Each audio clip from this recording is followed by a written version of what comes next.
抓周那天，我一把抓住了太子，我爹娘吓得魂飞魄散。陛下恕罪。这小丫头以后肯定是个粘人精。看来是认定景初了。可他们没想到，长大后我却和他成了死对头。不要跟着我。谢景初，你给我等着！沈清燕，如今你已及笄，告诉朕你喜欢谁，朕为你指婚。父皇，儿臣就是死，也绝对不会娶沈清燕。你越这么说，我还就嫁定了。直到婚后，我在东宫受尽了屈辱。太子妃不过是个死缠烂打，他不仅放任宫人欺负我，甚至把我丢进勾栏之地，任人作践。好好的太子妃不当，偏要惹恼了殿下，被丢到这勾栏之地。谢景初，你如此辱我沈家，你不得好死！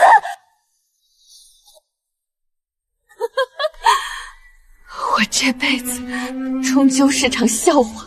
谢景初，我就是做鬼也不会放过你。沈清燕，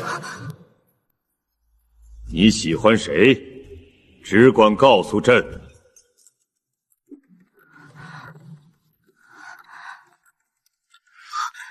重生了，回到了17岁指婚这一天。你不必紧张，沈家世代从军，你的父兄叔伯都为了我圣朝战死沙场，如今沈家只剩下你这一个女儿，你的亲事朕一定为你做主，无论你想嫁谁，朕都一定应允。即便历经两世，想到将军府，依旧痛苦难忍。去年北境铁骑犯边，沈家奉命北上御敌。妍妍，等哥哥们打了胜仗，给你带北京最甜的奶糖，还有西域进贡的锋利匕首，给你防身用。好了好了，别耽误出征时辰。照顾好自己和你母亲。知道了知道了，都说8遍了呀，真啰嗦。我们很快就回来。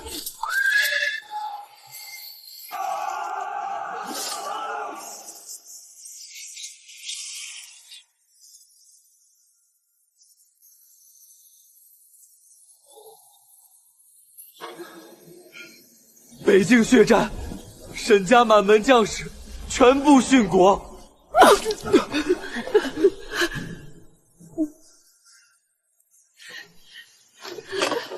爹，大哥、二哥、大伯、二伯，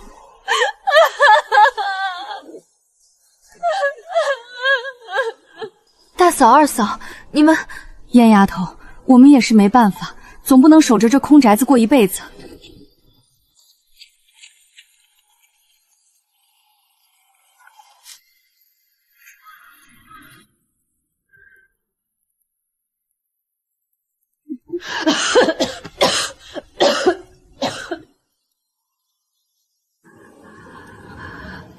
燕儿，娘要去找你爹了，以后你要好好照顾自己。娘，不要丢下我一个人，娘。皇帝安排这场晚宴，名义上是家宴，实际上是要为我定下婚事，也算是告慰沈家先烈。父皇何必多此一问？谁都知道沈姑娘喜欢太子哥哥，而且还喜欢的无法自拔呢。上一世他也说了这番话。那便由朕做主，挑个黄道吉日，你与景初成婚吧。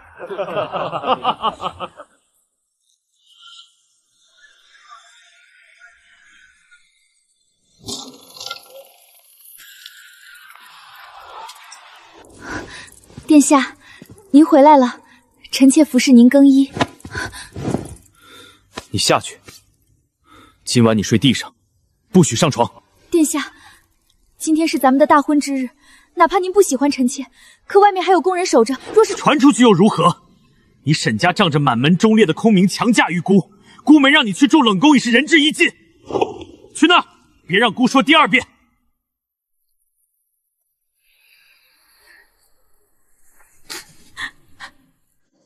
因为没有夫妻之实，我的肚子始终没有动静。沈氏，你这肚子怎么迟迟没动静？哼，爱吃不吃，殿下可没吩咐给您开小灶。东宫上下见风使舵，也就不把我这个太子妃放在眼里。锦初，你真就任由他们这么欺负沈姑娘？上次你故意把她罚跪在雪地里半个时辰，那些下人见风使舵，连个炭火都不给。后来她病了3日，你不可能不知道吧？我当然知道。你知道？那你怎么不管管？再怎么说，她也是皇上亲赐的太子妃，传出去丢的是你东宫的脸面。脸面？我早就不在乎了。我若不默许，他们敢动她一根手指头？强嫁给我，这是她罪有应得。沈姑娘生得好，又一心一意喜欢你，难道你真的对她没有任何好感吗？她只让我觉得恶心。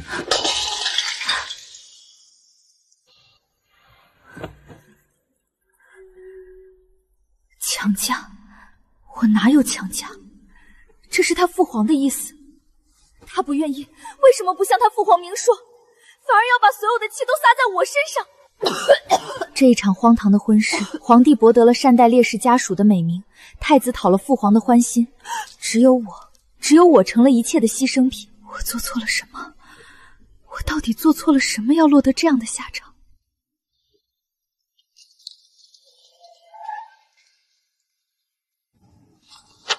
汤洒了就洒了，还进来做什么？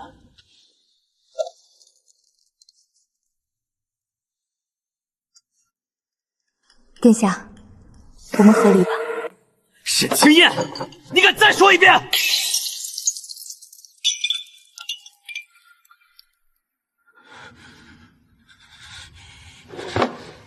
你没必要在这里装可怜。娘娘，您多少吃一口吧，您已经3天没吃东西了，再这样下去，身体会垮的。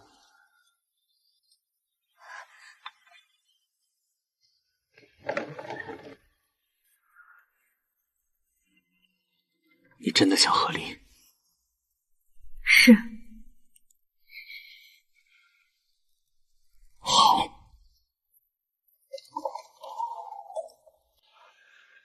或许是老天爷怜惜我吧，竟又回到了17岁这一年。哦，喜欢景初？是啊，沈姑娘可喜欢太子哥哥了。哈哈哈哈哈！那朕便做主。回陛下，臣女确实与太子殿下一同长大，但臣女敬重殿下，从未对殿下有过半点逾越的心思。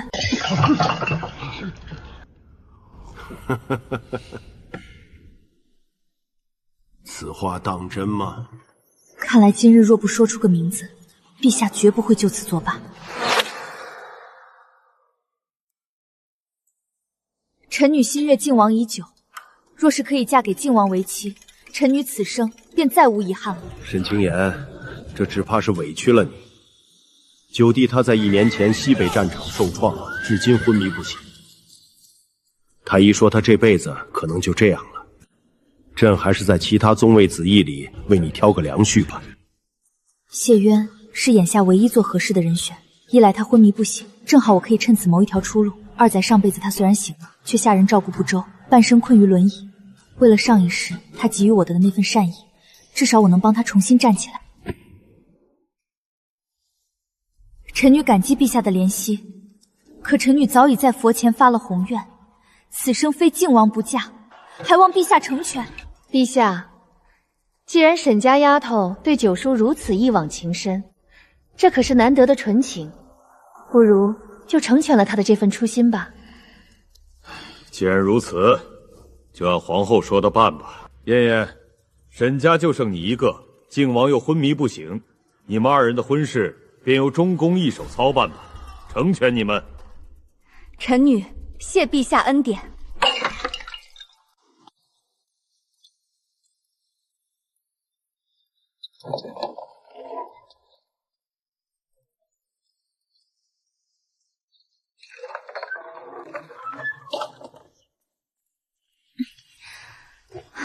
不用嫁给谢景初，连这将军府的空气都变甜了。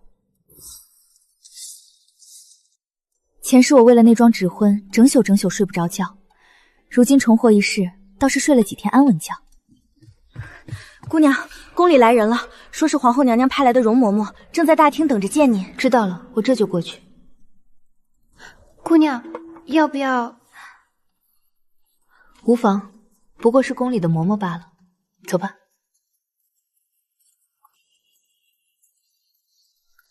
老奴见过沈姑娘，给姑娘贺喜了。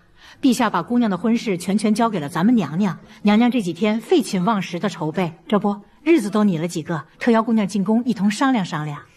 我不懂这些，嬷嬷回去禀告娘娘，选个吉日便是了，我都可以，不必再跑这一趟。姑娘这话就见外了，纵使民间聘娶，男方定好了日子，也得征求女方的意思，不是？何况您这婚事是皇亲国戚的体面，沈姑娘，您还是走一趟吧。皇后娘娘还说好久没见您了，想跟您说些体己话呢。我跟皇后能有什么话？不管是上一世还是这一世，她看我的眼神里都带着厌恶，无非是怕我在靖王府不安分，想敲打敲打我罢了。既然娘娘发了话，那便去吧。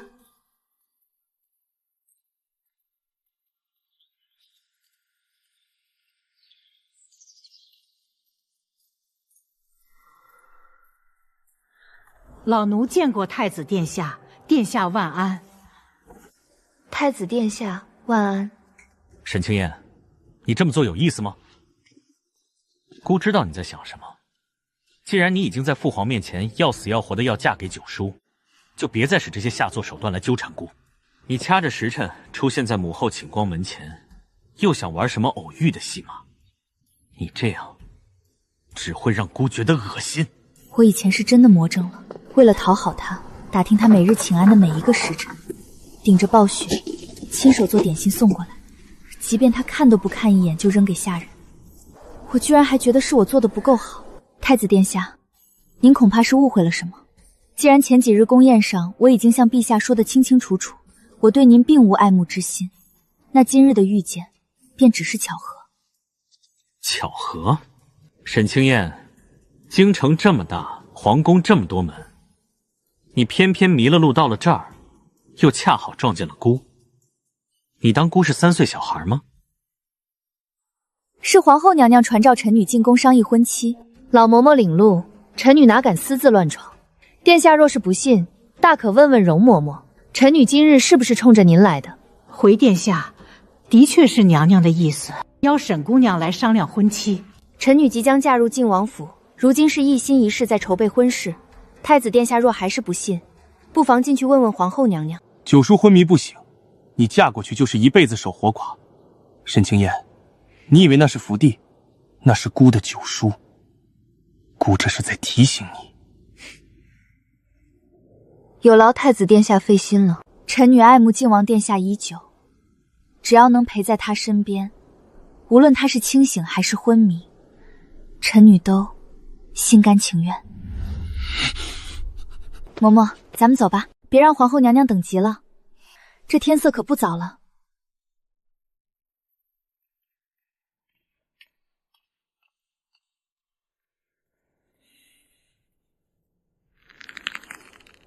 燕燕，你可算来了，快来本宫身边坐下，让本宫好好瞧瞧。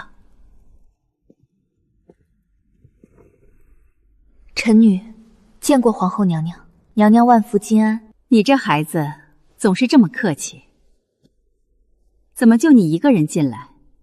景初刚才不是还在门外吗？怎么没跟你一起？回娘娘话，将军府如今只剩下臣女一个人了，冷冷清清，哪里还有人能陪着臣女过来呢？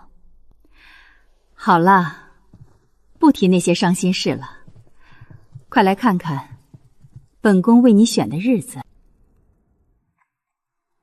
10月19，正是我上一世和萧景初成婚的日子。都说那天是黄道吉日，结果却下起了倾盆大雨。这沈家姑娘真是不祥，大喜之日下这种怪雨，怕是要给皇室带来早灾祸吧？本宫看10月19就是个顶好的日子，不仅是黄道吉日，礼部也有充足的时间准备，不如便挑这个吧。多谢娘娘美意，可臣女觉得6月初3更好。6月初3，如今都4月了，这满打满算也就2个月的时间，成婚是不是太赶了些？虽然是仓促了些，但我实在想早点嫁给靖王殿下，哪怕只是守在他榻前，臣女也心安。他就这么迫不及待想嫁人吗？景初来了，正好。燕燕想6月初3成婚，可本宫觉得太仓促了点儿，还是定在10月更好。你快来帮忙劝劝，燕燕从小最听你的话了。母后，既然她这么急着嫁给九叔，咱们又何必拦着？若是真拖到10月，人家指不定在背后怎么骂呢。太子殿下说的对，既然你也觉得好，那6月初3还请殿下务必赏脸光临，喝杯臣女与靖王的喜酒啊！儿臣还有要事，就先告退了。好，你也别忙太晚，早点歇着。对了，燕燕，你也知道，靖王如今昏迷不醒，到时大婚恐怕没法亲自去将军府接亲，按规矩得找个人代劳才行。替他接亲的人得是没有婚配的宗室子弟，本宫想着不如就让景初去，你们青梅竹马，不劳烦娘娘费心。太子殿下日理万机，臣女万不敢劳烦。臣女看瑞王世子就不错，他尚未娶妻，今年正好20，正是弱冠之年，由他代表宗亲去接亲，最是合适不过。真要让谢景初来接亲，天知道他又要出什么阴招来恶心我。也好，那就依你。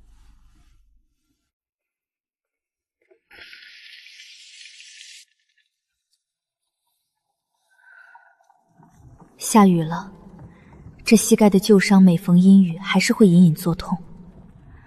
萧景初，你大概早就不记得了吧？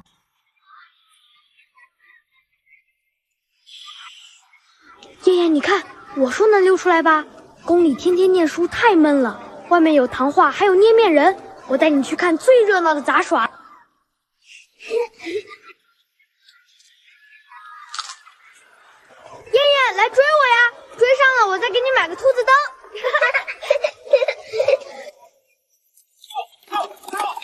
快走开！马发疯了！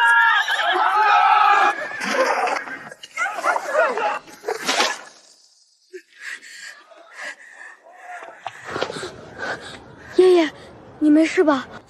都是我不好，我不该带你乱跑的。我向你保证，等我长大，我一定会好好保护你的，不会让你受到任何伤害。只是从什么时候起，萧景初开始疏远我，甚至讨厌我，我已经记不清了。梦里我总为这事儿偷偷哭，眼泪流干了，连视线都变得模糊，稍微暗一点就什么都看不清。现在想想，真是不值。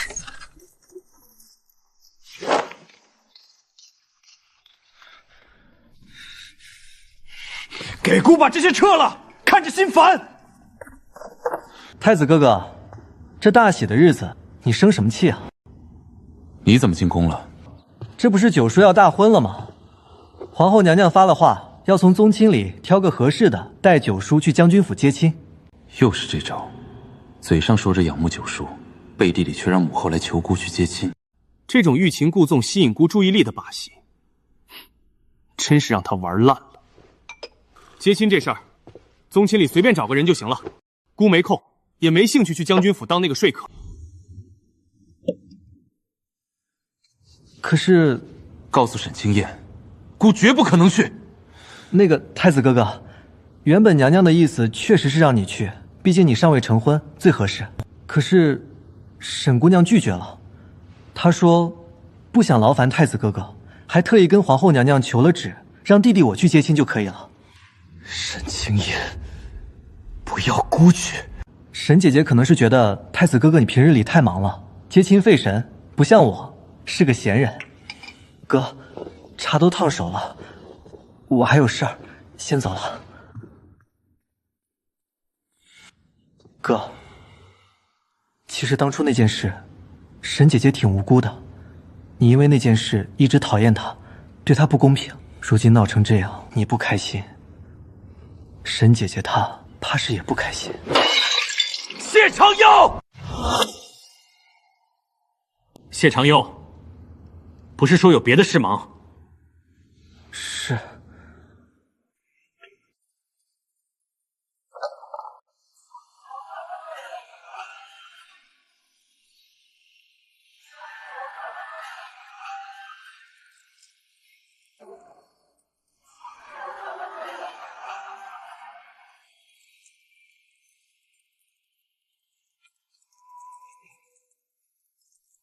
有劳了，沈家姐姐，太子哥哥今日来不了，他病了。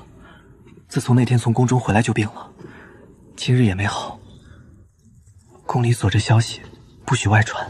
长佑，我不关心太子殿下，我知道你是好心，但过去的就是过去了。今日是我大婚，高兴一些。还有，下回再见，记得喊我小皇室。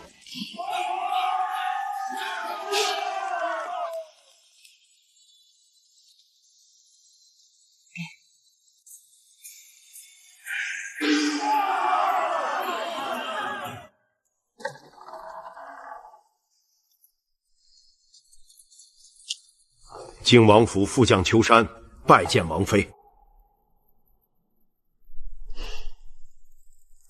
王爷已经昏睡了大半年，虽是有些消瘦，其实一切都好。如今每日早上喂一次药，都是太医院配的方子，按时按量。眼下天气炎热，怕王爷生痔疮，隔天便要擦洗一遍身子。这些事儿都是小的来做，不必王妃操心。小的知道王妃新婚不便，已经在对面厢房给您备了干净的床。不必了，我与王爷既是夫妻，哪有分床睡的道理？从今夜起，我与王爷同床共枕。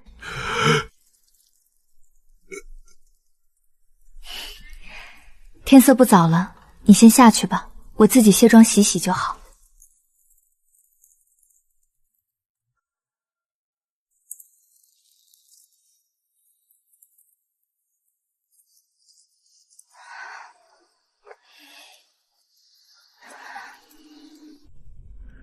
长得倒真是好看，真的很不好意思，趁你昏迷的时候就这么说要嫁给你。你若是醒着，大抵是不会应允的吧？但我既然进了这门，便会护你周全，做好这靖王妃。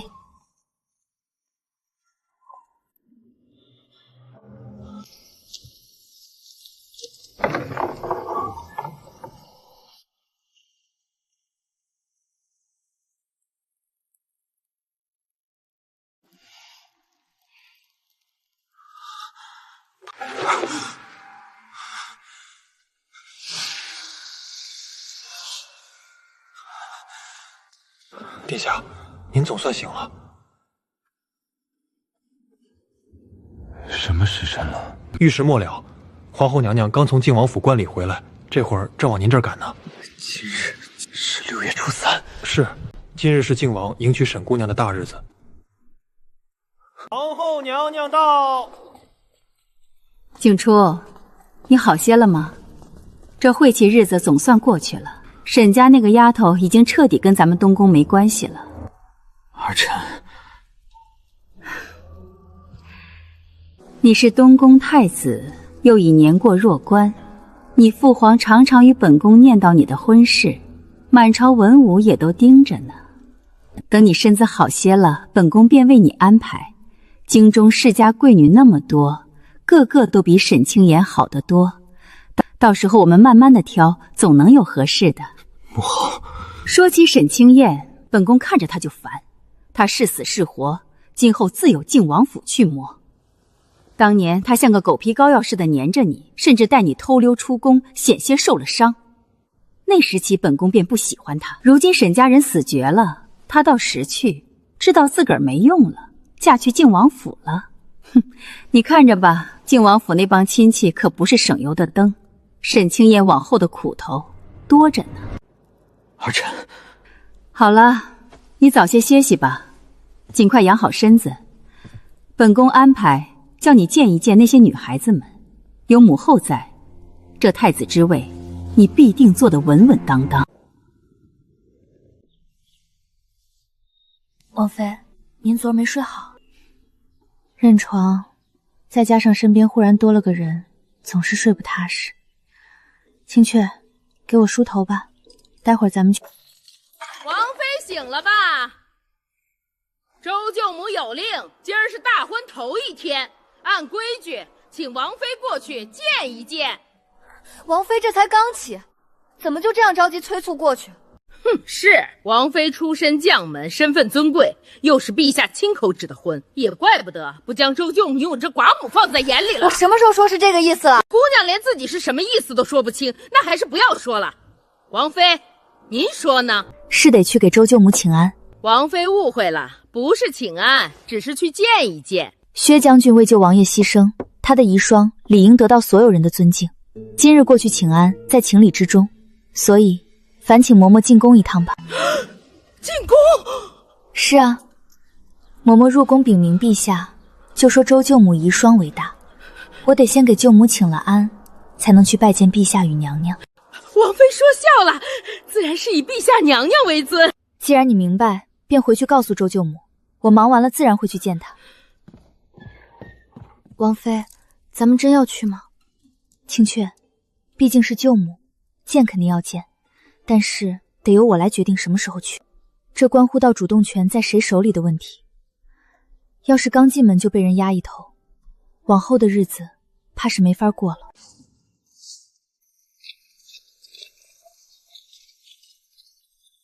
没罪，老子还能再喝3大坛。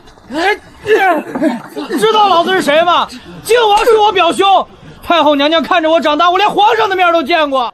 那是王爷的表弟。是的，王妃，我听说过他，薛树川，京城有名的浪荡公子，好酒好色，是秦楼储蓄的常客。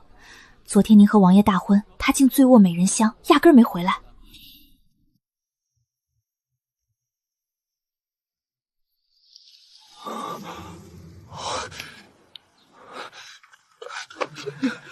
那姑娘是谁？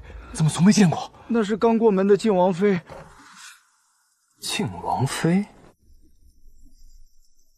可表哥还昏睡着，她一个人肯定守活寡呀。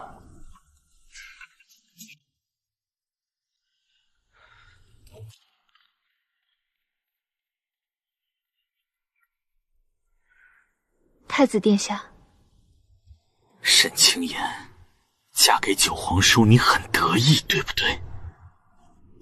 不对。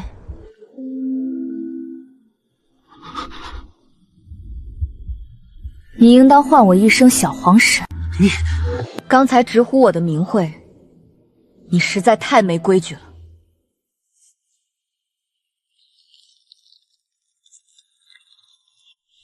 小皇婶，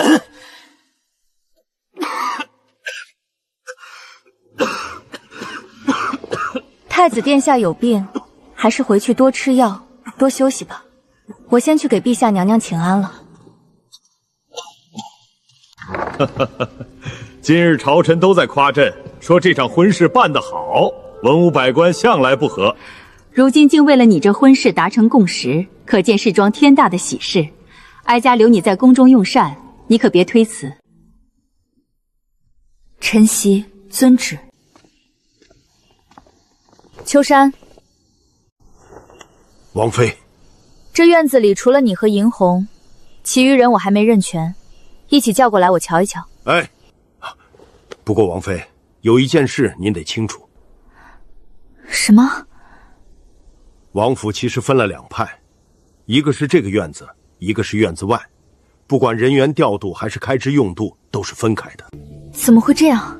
王爷当初将周舅母接进王府时，就做了这样的安排。究竟为什么，小的没问过。如今院子外都由周舅母管，院子里之前是王爷自己盯着。王爷昏睡后，小的便暂时接了过来。小的管得不好，乱七八糟的。周舅母提过好几次要接手，小的没同意。好在今后有王妃了。进门之前，我从没想过靖王府竟是这般模样，这般状况倒让我安心不少，至少不必受制于人，许多事能自己做主。秋山，你先去叫人。是。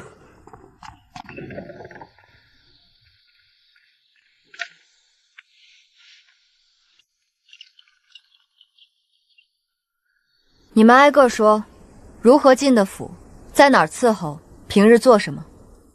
我们之前在太后宫中侍奉。我们是太后宫里婢女的亲属。我们是王爷军中将士的亲传。承蒙陛下赐婚，我与王爷结为夫妻，成了靖王妃。我自小在将军府长大，不懂后宅弯弯绕绕，只知个人办好各自差事，必有后赏。天气炎热，辛苦大家站着听我说话。待会儿去小厨房各领一碗冰镇绿豆汤解暑。即日起，每日午后都有一碗绿豆汤，直到夏天过去。一碗不够可再添。想要别的，尽管告诉青雀，我会酌情安排。谢王妃恩典。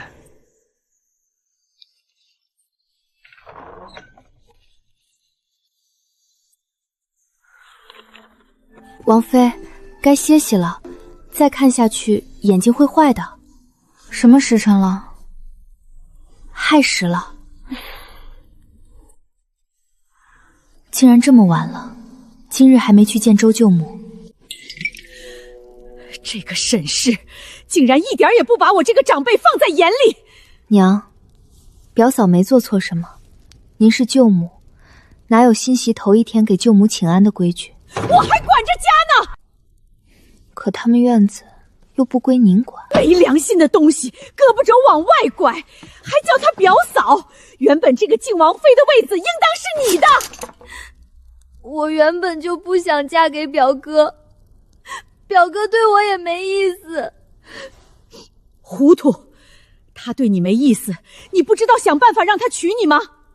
只要你肯想办法，即便他不喜欢你，不也得娶你进门？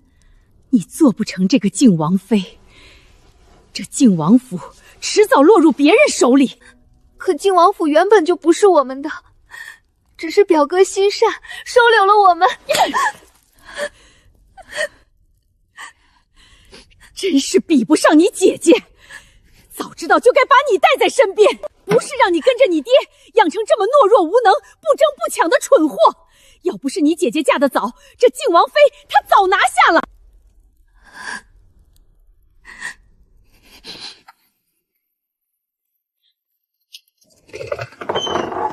小月，自己没本事还有脸哭，我怎么会生出这么个蠢货？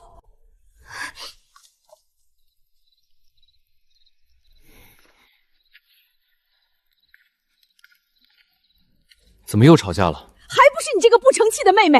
我为她未来谋划，她反倒向着外人，都已经喊上表嫂了，再过几天，怕是要心甘情愿给人做洗脚婆。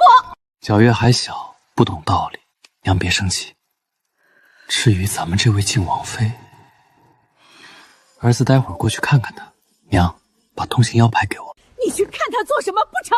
娘，您不是恨她不来请安吗？您管着家，不能自降身子，底下人她也不放在眼里，只能儿子去。您放心，明日她必定恭恭敬敬来给您请安。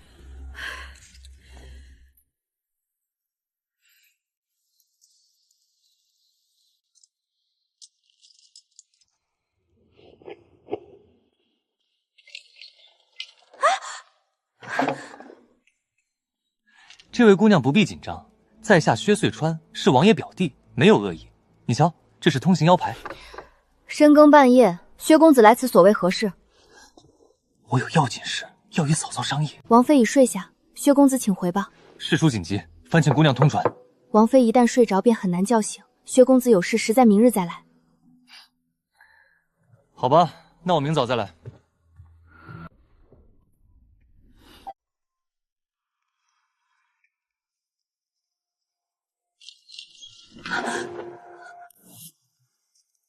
嫂嫂果然是骗我。嘘，嫂嫂别叫，把人喊来见你我共处一室，传出去不好听。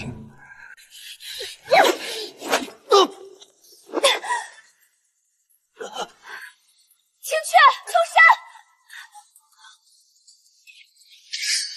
嫂嫂确定要把人引进来？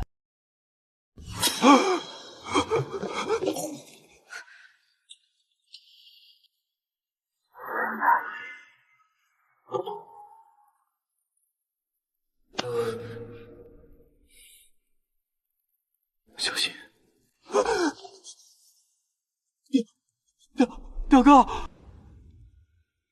剑给我。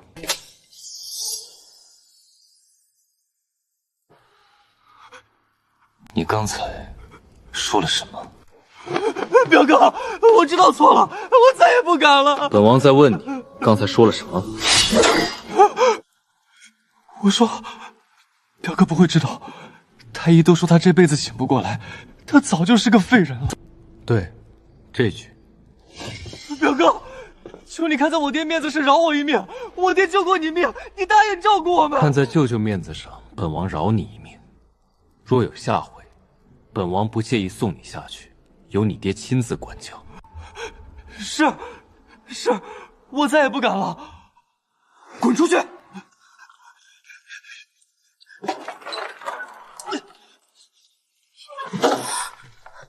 王妃，你没事吧？要让他们进来吗？王妃，陛下要给我指婚，问我想嫁给谁，所以嫁给我。没关系，虽是陛下指婚，我们也可以随时和离。和离之后呢？去找太子。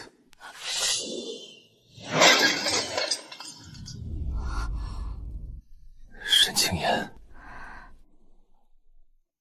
过来。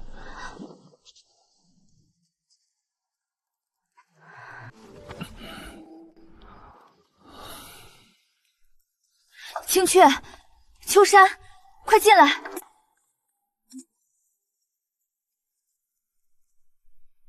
王太医，如何？王爷是不是马上就要康复了？这不应该，王爷当真醒了？是真的，我亲眼所见。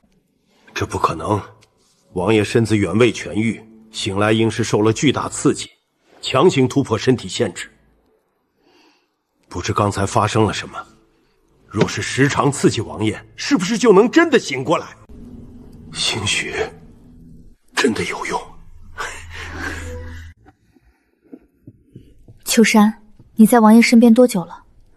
小的爹是禁军，小的出生不久便被送进宫中，有记忆起就跟着王爷，算起来也有27、8年了。如此说来，你知道王爷许多事。是啊。那你知不知道王爷有心上人？王妃，王爷心有所属，我早听说了，我并不介意，不然也不会嫁进来。王太医说，时常刺激王爷，或许能将他唤醒。人人都说靖王有位白月光，若是能找到那位姑娘，王爷兴许就能醒了。你放宽心告诉我，一切都是为了王爷好。王妃所言极是。笨，3言2语就被绕进去了。王爷的心上人是谁？他这般柔和说话，很难不投降，也不怪秋山。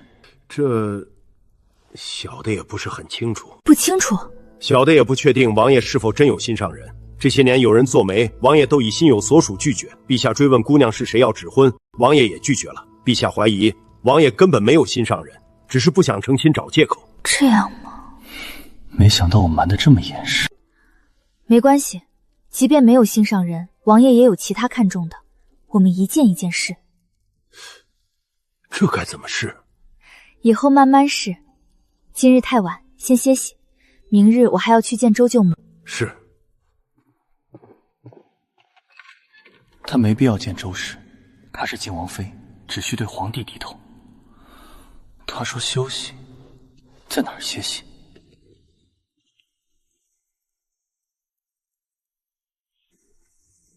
太久没睡，还是花香太浓，睡不着。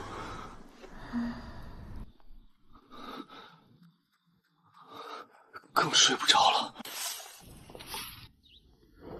今日去见周舅母，梳大方端庄的发髻。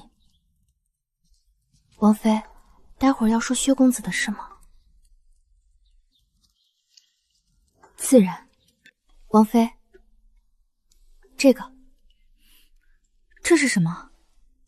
薛公子遗落的玉佩，昨夜他逃得匆忙，奴婢在墙角捡到的。好，夫人，靖王妃过来了。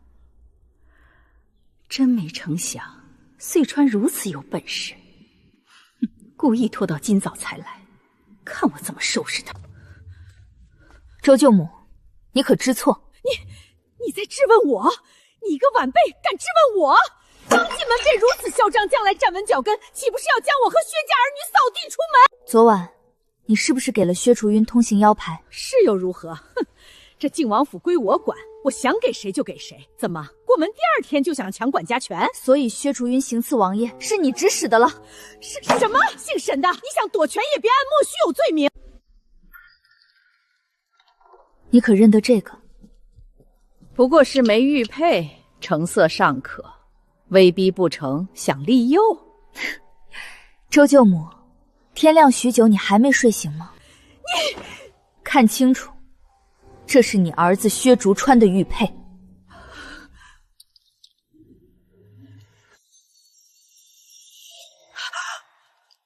这怎么会在你手上？昨晚薛竹川拿你的通行腰牌闯入王爷房中行刺，被我及时拦下。他慌乱逃窜，遗落玉佩，被我丫鬟捡到。行刺靖王是杀头大罪，完了！好在薛遂川未伤至王爷，王爷念及薛家舅舅恩情，又是初犯，便放过他。今后不许薛遂川再靠近院子半步。你说王爷放过他，可王爷不是昏睡不醒吗？昨晚王爷醒了一次，王太医连夜赶来，周舅母没听说吗？原来如此。你现在交出通行腰牌，没有我会许，任何人不准踏入院中。此事便到此为止。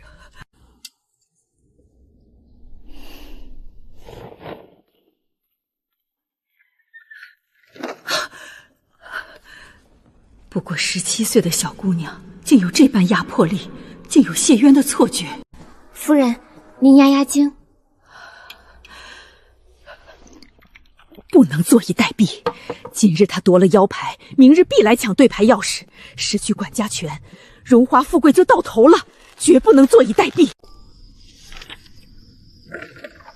王妃，不能天天这样熬，小心眼睛坏了。今后不会了，已经看完了。糊涂账不少，每月进账多，支出更多，入不敷出，一直在吃老本。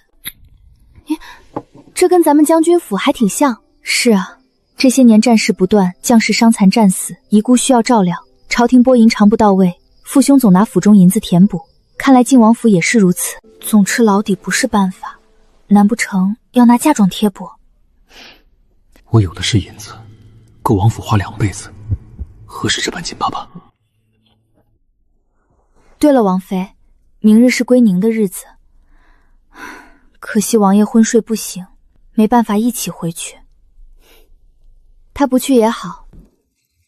什么叫我不去也好？若嫁的是谢景初，他便觉得好，因为是我，所以他说不去也好。你想啊，父亲、哥哥还有诸位伯伯、叔叔都不在了，娘亲也已经过世，归宁是王爷跟着我回娘家见父母双亲，可真去了，能见到的也不过是满祠堂的牌位罢了。王妃，青雀，你想不想吃如意糕？王妃，你要亲手做吗？太好了！明日我一个人回将军府，今晚做些糕点，明日放在他们牌位前，告诉他们我嫁人了，一切都好。好。王妃，如意糕真好吃，没吃过王妃做的糕饼，这辈子都白活了。说什么胡话？王妃，您不高兴吗？没有，就是困了。那奴婢给您梳洗，咱们早点歇歇。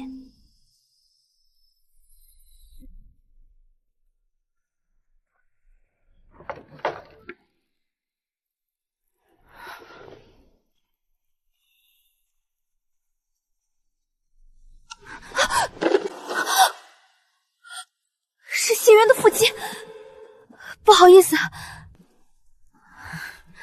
差点忘了，王爷你听不见。比昨日睡得远了，是嫌我瘦了。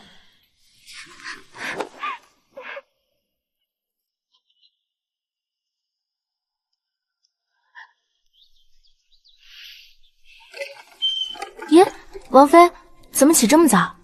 要回家，有点开心。今日打扮素净些。哎，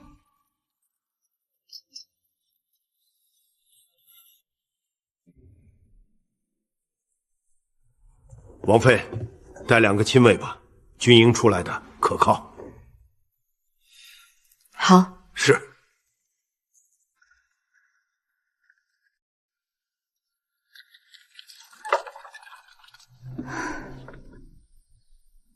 物是人非啊！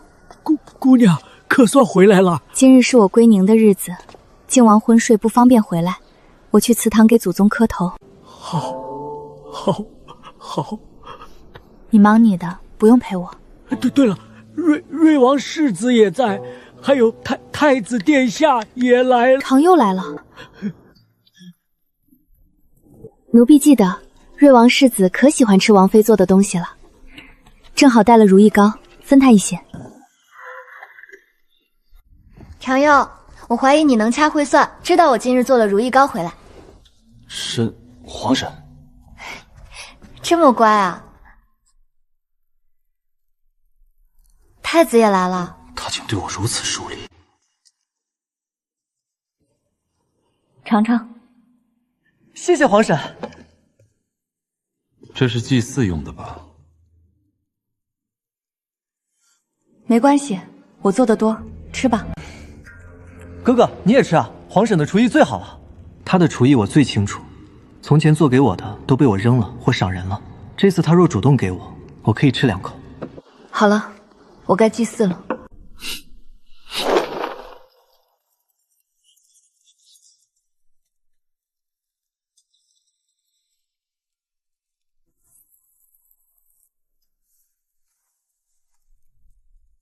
父亲兄长，各位叔伯列祖列宗，我如今嫁入王府，成为靖王妃。靖王昏睡，但王府上下待我很好，我只等靖王醒来，无论多久，我都愿意等。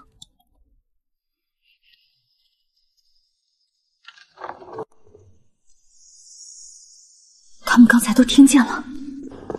皇婶，一起去千位阁吃早饭吧。不去了，我要回王府。以前我们3个经常去，多高兴啊！以前年纪小没成亲，如今不一样了。过几日是安姨的生辰宴，小皇婶要来的吧？上一世生辰宴，我沦为全京城笑柄。宴上只请自家人和世家贵女，是母后为我选妃的宴会。太子是该娶妻了，生辰宴上碰到喜欢的，便叫皇后做主娶回东宫，我一定封个大红包。如今燕燕真成长辈了，跟我家老太太一样。什么燕燕，要叫小皇婶儿？太子哥哥，你是不是不高兴？我高兴得很，等我娶了太子妃，会更高兴。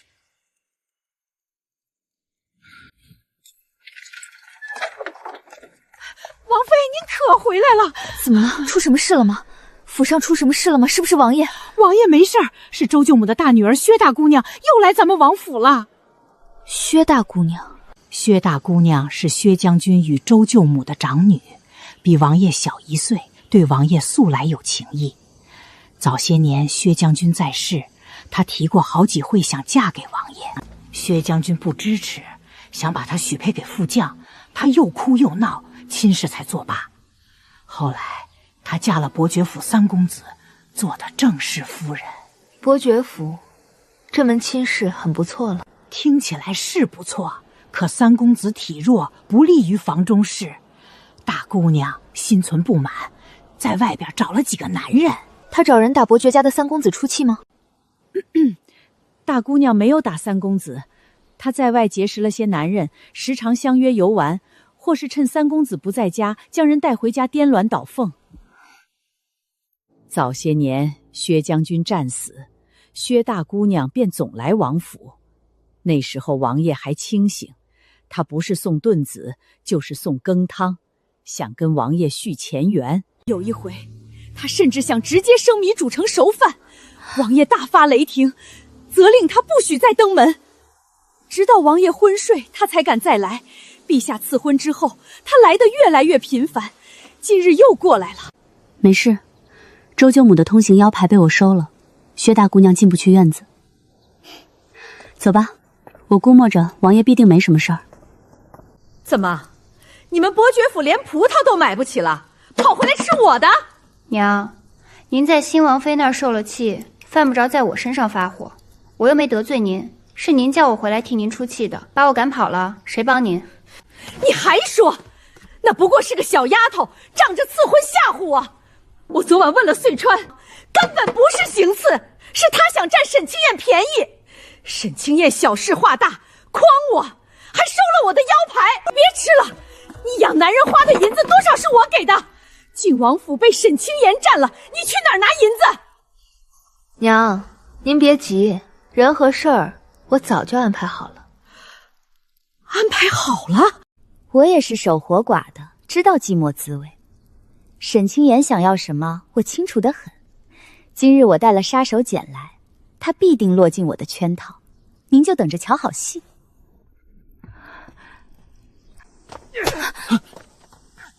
不长眼的东西，连薛公子的东西敢偷，看我不打死你！住手！王妃，你们在做什么？回王妃，这小子偷了薛公子的东西，还摔坏了毛笔，赔不起银子。抓到人，把东西拿回便是。为何打他？还有脸笑！王妃放心，小的这就把他拖下去，绝不碍您的眼。慢着，他弄坏毛笔又赔不起银子，打死也换不回银子，还白费力气，得不偿失。要不，王妃将奴收了吧？奴什么都会，今后奴一定将王妃伺候得舒舒服服。你伺候我舒服有什么用？我又不给你银子赔偿。不如把他带去后院马厩喂马，按母奴工层算，多久赔完毛笔就待多久。马厩？你不是说什么都会，把马伺候舒服就行了。王妃，我知道你担心他不老实，我带了军营守卫，分一个给你盯着，他绝对跑不了。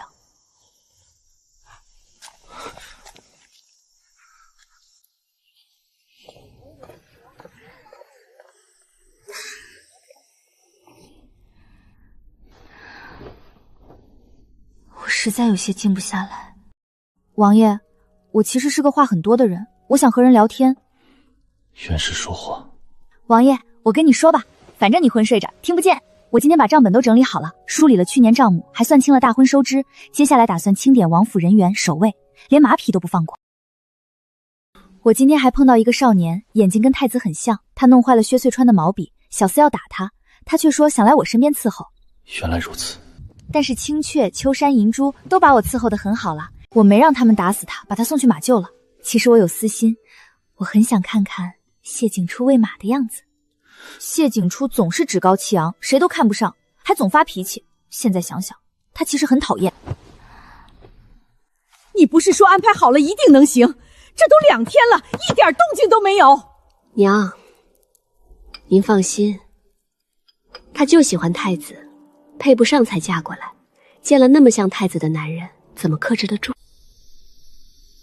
那怎么一点风声没有？连报信儿的人都没有。他年纪小，第一次，多半谨慎，连咱们的人都扣下了。那怎么办？我还等着去捉奸呢。夫人，隔壁院子那位终于出门，朝着后院马铺去了。马厩，沈家这小丫头倒是谨慎，把人藏马厩，天黑了偷偷相会。既如此，咱们快去捉奸。娘，别急啊，现在去人家衣裳都没脱，晚半刻钟，等他们正兴头上去捉，逃都逃不掉。好，好，就听你的。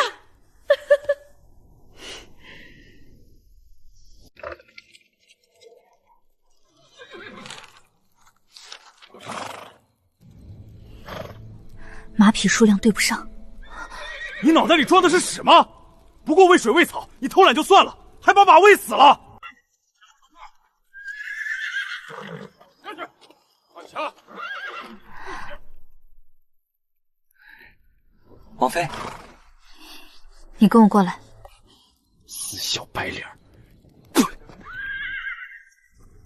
你在这等我，青雀。是。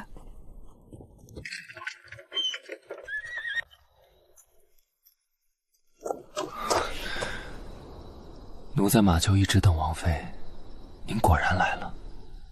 今晚不走了吧？奴不要名分，只想陪您。奴会的很多，会的很多，还喂死了一匹马。什么？本来你只欠1只毛笔银子，喂几天马就够。现在喂死草原战马比你还价值。要不是我钦点，还不知道出这种事。我以为喂马不用脑子，谁能想到你能把马喂死，还说自己会得多。奴会的不是喂马。我知道，你说的是床上那些事儿。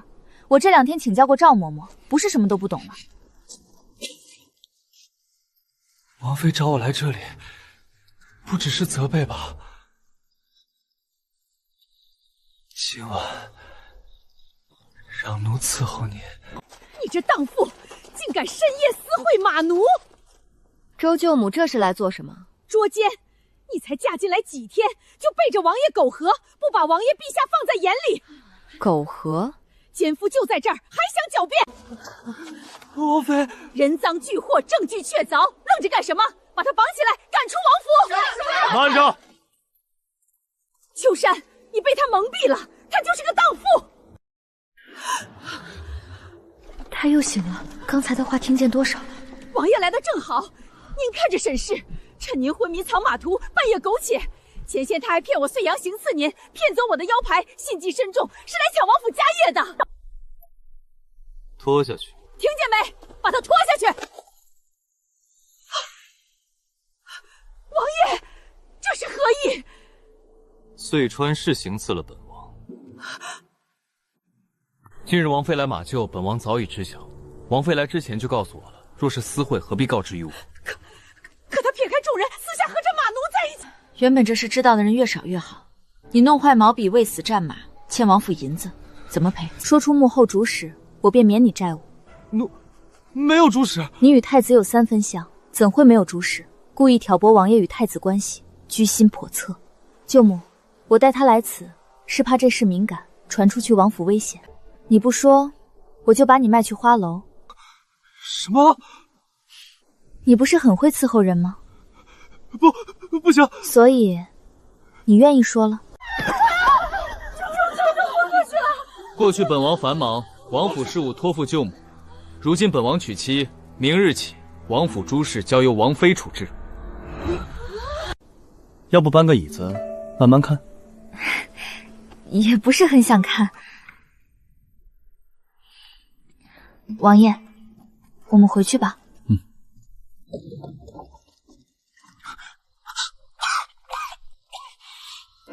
我去叫太医。等等，您的身体强行醒过来，撑不久。王爷，您昏睡时能听到别人说话吗？听不见。是吗？你跟我说过话？那倒没有。扶我去床上。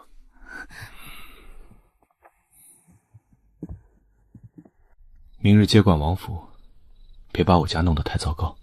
我不会的。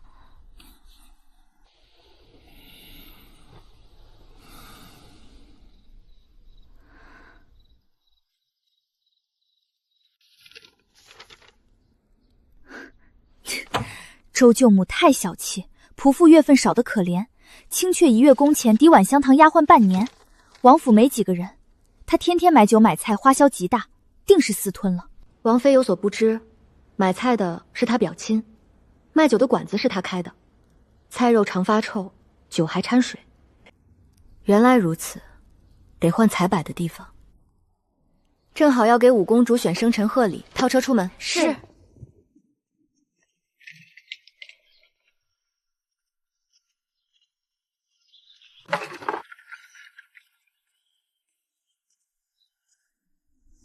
就这个翠玉手镯，我定下了。镯子好了，用精美盒子包好，我去坡边茶楼，回来拿。好嘞。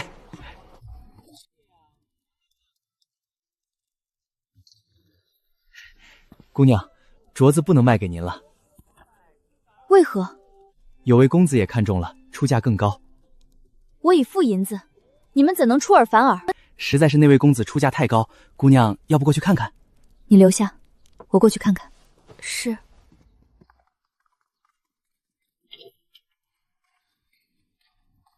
你跟踪我？哪有那么多功夫跟踪你？我今日在这儿订了镯子，听说有人加价抢，过来看看，该不会是你吧？镯子只有一对，二位既然认识，不妨商量一下。小店别的首饰也很好。我记得你不喜欢戴首饰，买这个是送给安12女生辰，婶婶送礼天经地义。明知镯子已被人定下，还加价逼店家转卖，是什么道理？我想要的东西没有得不到的。你非要抢？他加了多少？30两。我出50两。100两。120两。150两。200两。我不再加价。银子对我而言不过是个数字。姑娘，您还加价吗？问你呢，还加价吗？不管你出什么价，我都再多出50两。你故意的！我刚才说过，我想要的没有得不到的。你当真铁了心要抢我的东西？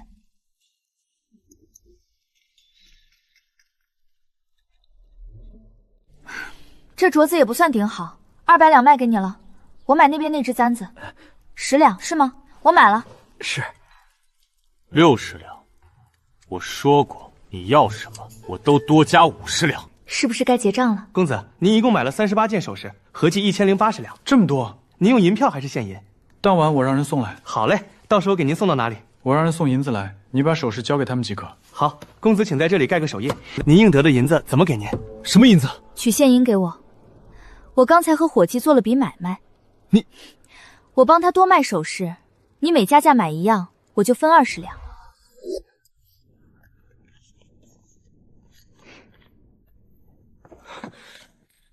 站住！放手！懂不懂礼数？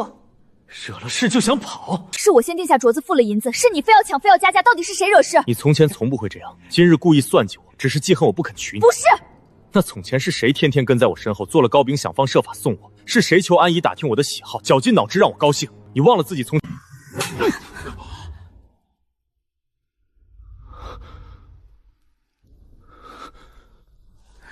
你敢打我？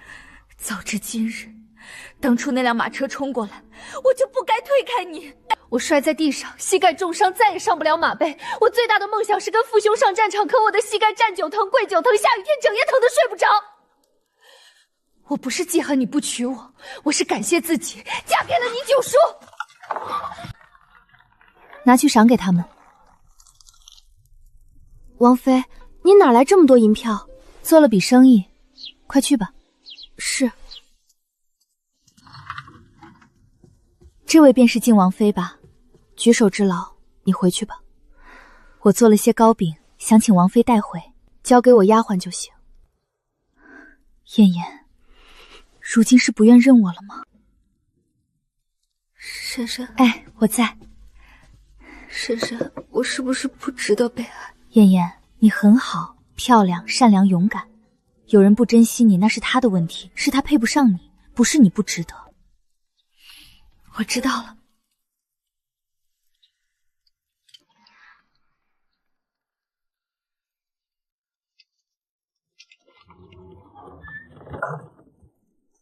今日我跟谢景初抢镯子，我银子没他多，抢不过。他毕竟有皇位要继承，不过我跟伙计合伙做生意，狠狠坑了他一笔。反正那镯子不值那么多钱，他就是蠢。他从不吃亏。王妃，宫里来人了。谁？太子殿下，陛下听说王爷醒过，派殿下来探望，请去前厅等候，我即刻过去。嫁给九叔还这般精心打扮，是想让九叔和王府蒙羞？太子何出此言？我是来探望九叔，不是来看你，用不着刻意装扮。难怪皇后娘娘急着给你娶妻，实在不懂规矩。你敢教训我？我是靖王妃，代表王府颜面，你来或不来，我都要梳妆整齐。你日后见长辈，别再口无遮拦，免得惹人笑话，说皇后教子无方。九叔醒过片刻，身子尚未痊愈，还在昏睡。你这么肯定？我与王爷每日同床共枕，怎么不能肯定？你和九叔一起睡，他昏迷不醒，你也敢？他是我夫君，我为何不敢？我要见九叔，父皇派我来，我必须见到。王爷昏睡，贸然打搅不礼貌。你拦着我，就是拦着陛下，莫非有什么见不得人的秘密？既是陛下意思，只许请安，不可喧哗。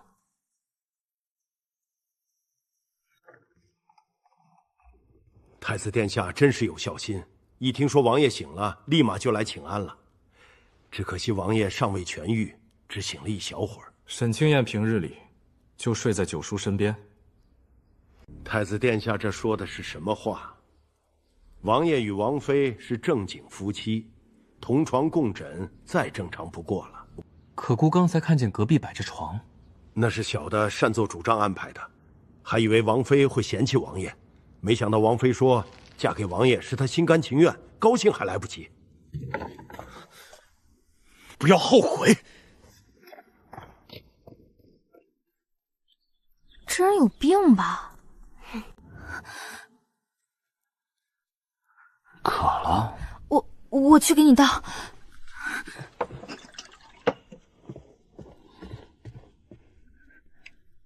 你要为我擦拭身子。本王记得平日都是秋山。太医说王爷需要刺激，我来擦，说不定您就醒了。王妃用心了。王爷，身子还没擦拭，让人准备热水，本王要沐浴。好。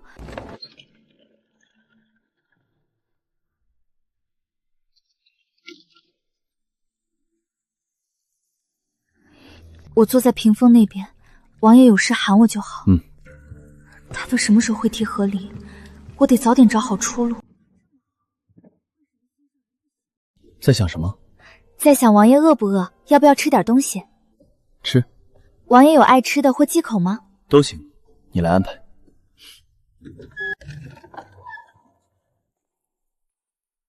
最近王府如何？王妃特别能干，把周舅母的钥匙账本全拿回来，还加了下人月钱，每日发绿豆汤。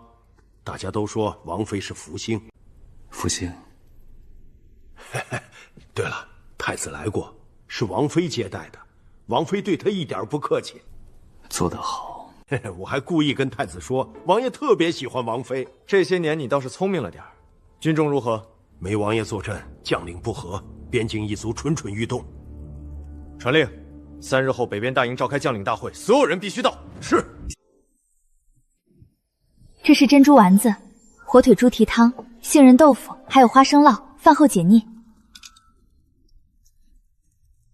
确实好吃，以前他总做给谢锦初吃，那小子命好。对了，王爷，3日后是五公主生辰，王爷要一起去吗？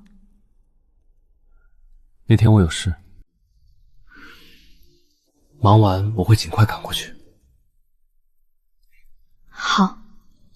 慢着。哪道菜不合胃口？你在厨房偷吃过了？怎么可能？辛苦做一大桌子，不坐下吃就站着看我吃。我一个人吃无聊，你过来一起。时辰还早，排队慢行，不必争抢。非紧要情况，二位守卫不要出手。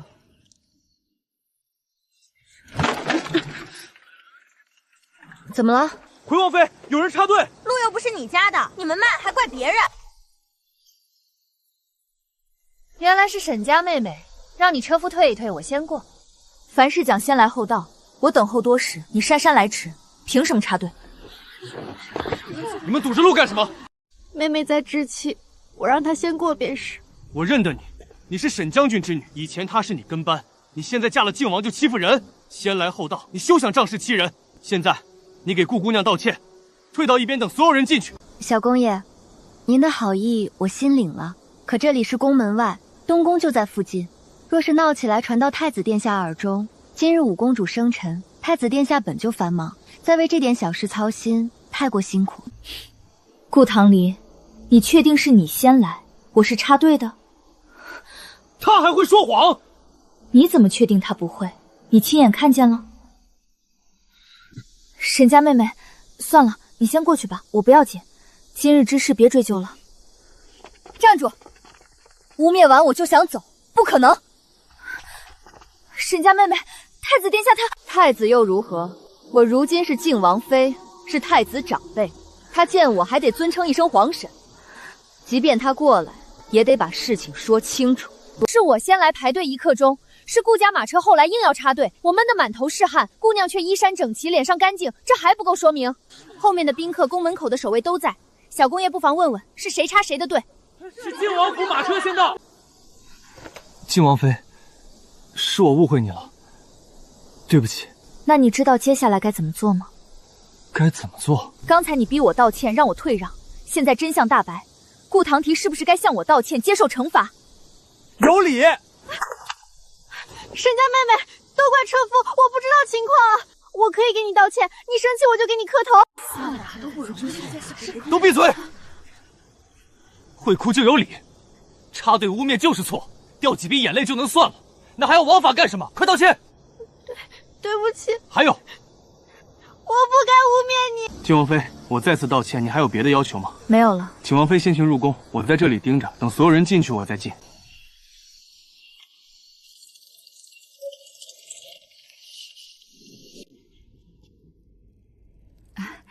燕燕来了，皇后娘娘，坐吧，等你好久了。沈姑娘，你进宫那么早，怎么才来？偷偷去见什么人了？五公主这话是什么意思？我好奇问问，怎么难以启齿？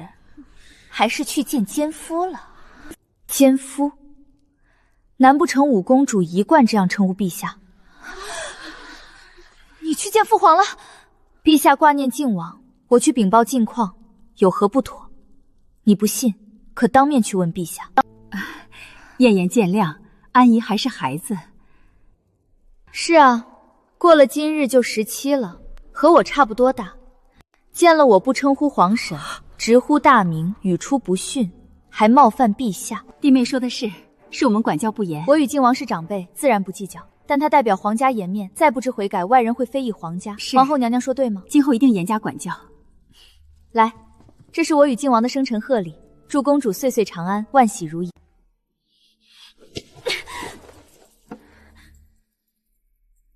多谢你们有心，快谢谢你婶婶。谢谢你的礼物。婶婶。不客气，都是婶婶该做的。不打开看看吗？你送我这是什么？谁要这种破书？女则是长孙皇后所著，唐太宗都推崇备至。女诫教女子言行规范，你身为公主，更该研读，恪守本分，不负陛下与皇后期望。这还是前朝柔嘉皇后亲笔删抄本，我费了很大功夫才寻到。弟妹真是有心了，应该的。公主殿下，我也来献礼。做什么？你也要送我女则？不是，我送公主琳琅器。当真？你买到琳琅器了？还是青珊瑚主人的手稿，十分珍贵。这字迹，还是顾姑娘会选礼物。不像某些人只会送些没人要的破书。小侄女这是说什么？不喜欢我你的书吗？我去更衣。公主别生气，沈姑娘刚嫁靖王，身份高了，难免目中无人。她和好多男人走得近，这般水性杨花，想必靖王也……住嘴！你还说，刚才我在母后面前丢尽脸面，她根本不是去见裴朝，是去见父皇。她是不是见陛下？还不是一张嘴说了算。要是能当场抓到他和别的男人私会，那就好了。上一世五公主就是用这酒害我身败名裂。小皇婶儿，我敬你一杯。刚才是我不对，我给你赔罪。我不太能喝酒。小皇婶这是不给我面子吗？将军府的人怎么会不能喝？你该不会不给我面子吧？不想喝就别喝了。那怎么行？我是真心认错的。好吧，既然安姨知错了，我便喝了这杯。皇后娘娘也一起吧，一家人难得相聚。是啊，母后，今天我生辰，你就喝一杯。沈清言，这下你完蛋了。皇后娘娘，公主，我头疼的厉害。小皇婶醉了，秋雨，快带她去偏殿休息。是，公主。是，王妃请。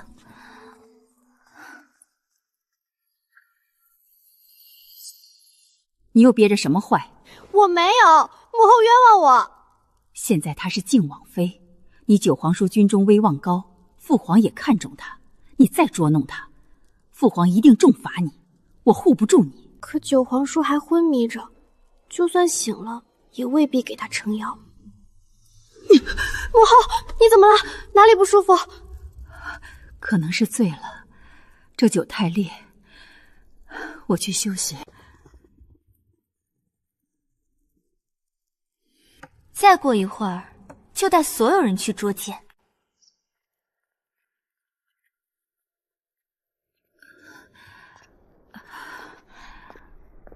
皇后娘娘，您怎么了？有点醉了。秋雨呢？我让她去拿醒酒汤了。娘娘不适，不如去偏殿休息。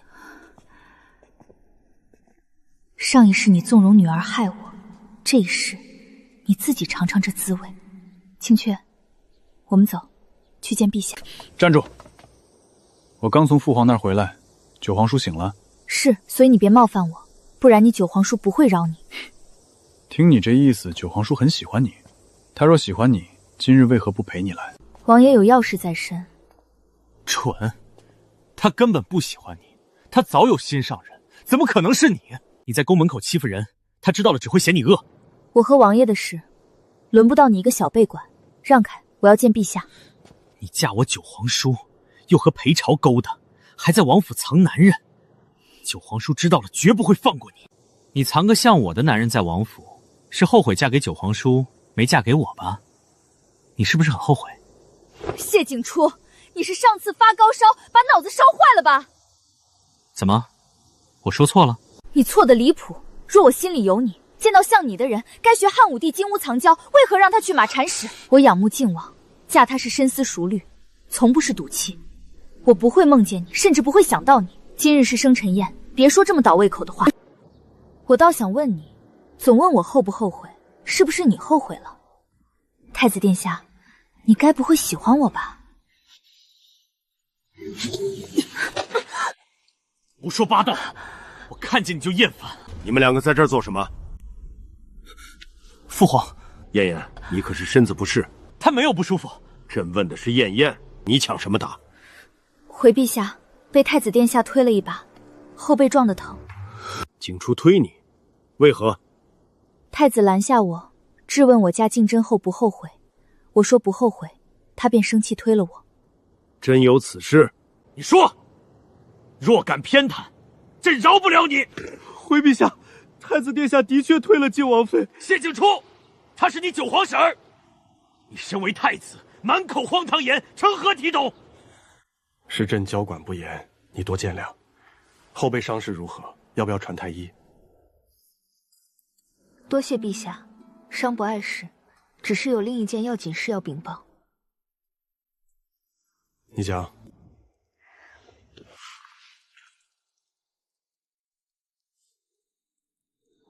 走吧，我们陪公主出去透气。好啊，好啊。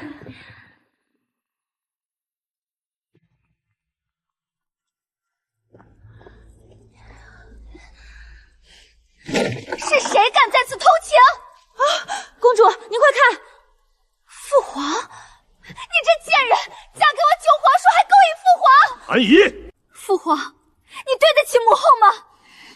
谢宝荣，你够了！陛下，太医来了。沈清言，母后，你们都出去！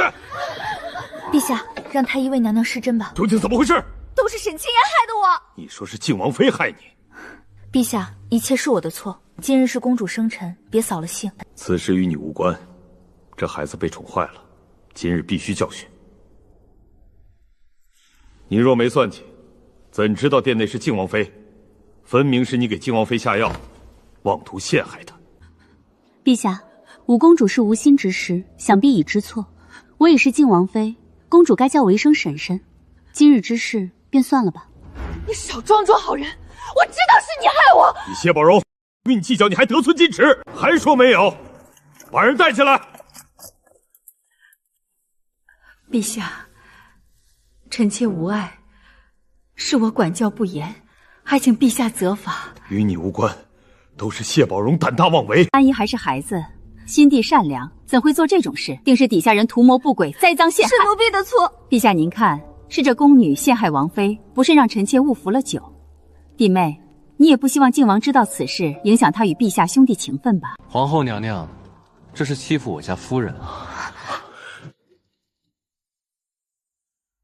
跪着做什么？你又没犯错，膝盖不疼。九弟，你进宫了，气色好了许多。多谢陛下挂心，全靠王妃照料。这门婚事朕指对了。皇后娘娘听清了，臣弟的王妃受不得半点委屈。自然不会让王妃受委屈。九弟放心，有陛下这句话，臣弟放心。继续处置吧。处置？什么？臣弟在门外听了，一个小宫女怎能买通侍卫陷害王妃？背后必有主使。九弟，王妃毫发无伤，这是宫里的事。你看，皇后娘娘刚才劝王妃瞒我，现在又说这是宫里的事，是觉得臣弟与陛下生分了？幸好王妃无事，若她真有闪失，这宫里有人要掉脑袋。九弟不用出手，朕亲自处置。是五公主指使我们的。你竟敢陷害靖王妃！即日起禁足半年，无旨不得外出。都是你管教不严，把公主养得无法无天。臣妾知错。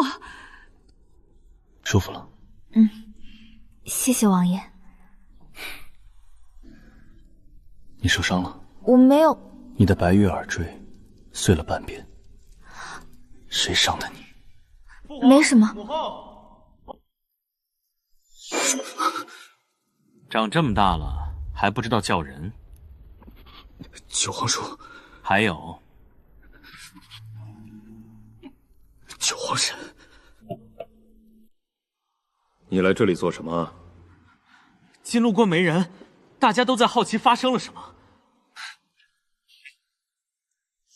只怕是你自己好奇，还不是你这个妹妹，生辰宴上陷害你九皇婶，春药还错给你母后喝了。陷害九皇婶，若不是靖王妃及时叫阵，还不知出多大乱子。所以刚才九皇婶去请父皇，是为了母后。不然呢？陛下，臣弟好奇，王妃刚才去请您时，是不是碰到太子了？是。那王妃受伤，就是因为太子了？你教的好儿女！太子不敬长辈，停朝几日，朝廷思过。真漂亮，触手升温。早知道多被推几把。人前对我好，人后就冷淡，男人果然都一样。王爷、王妃，宫里太医来了，为王妃验伤。王爷，要不您去外面等我？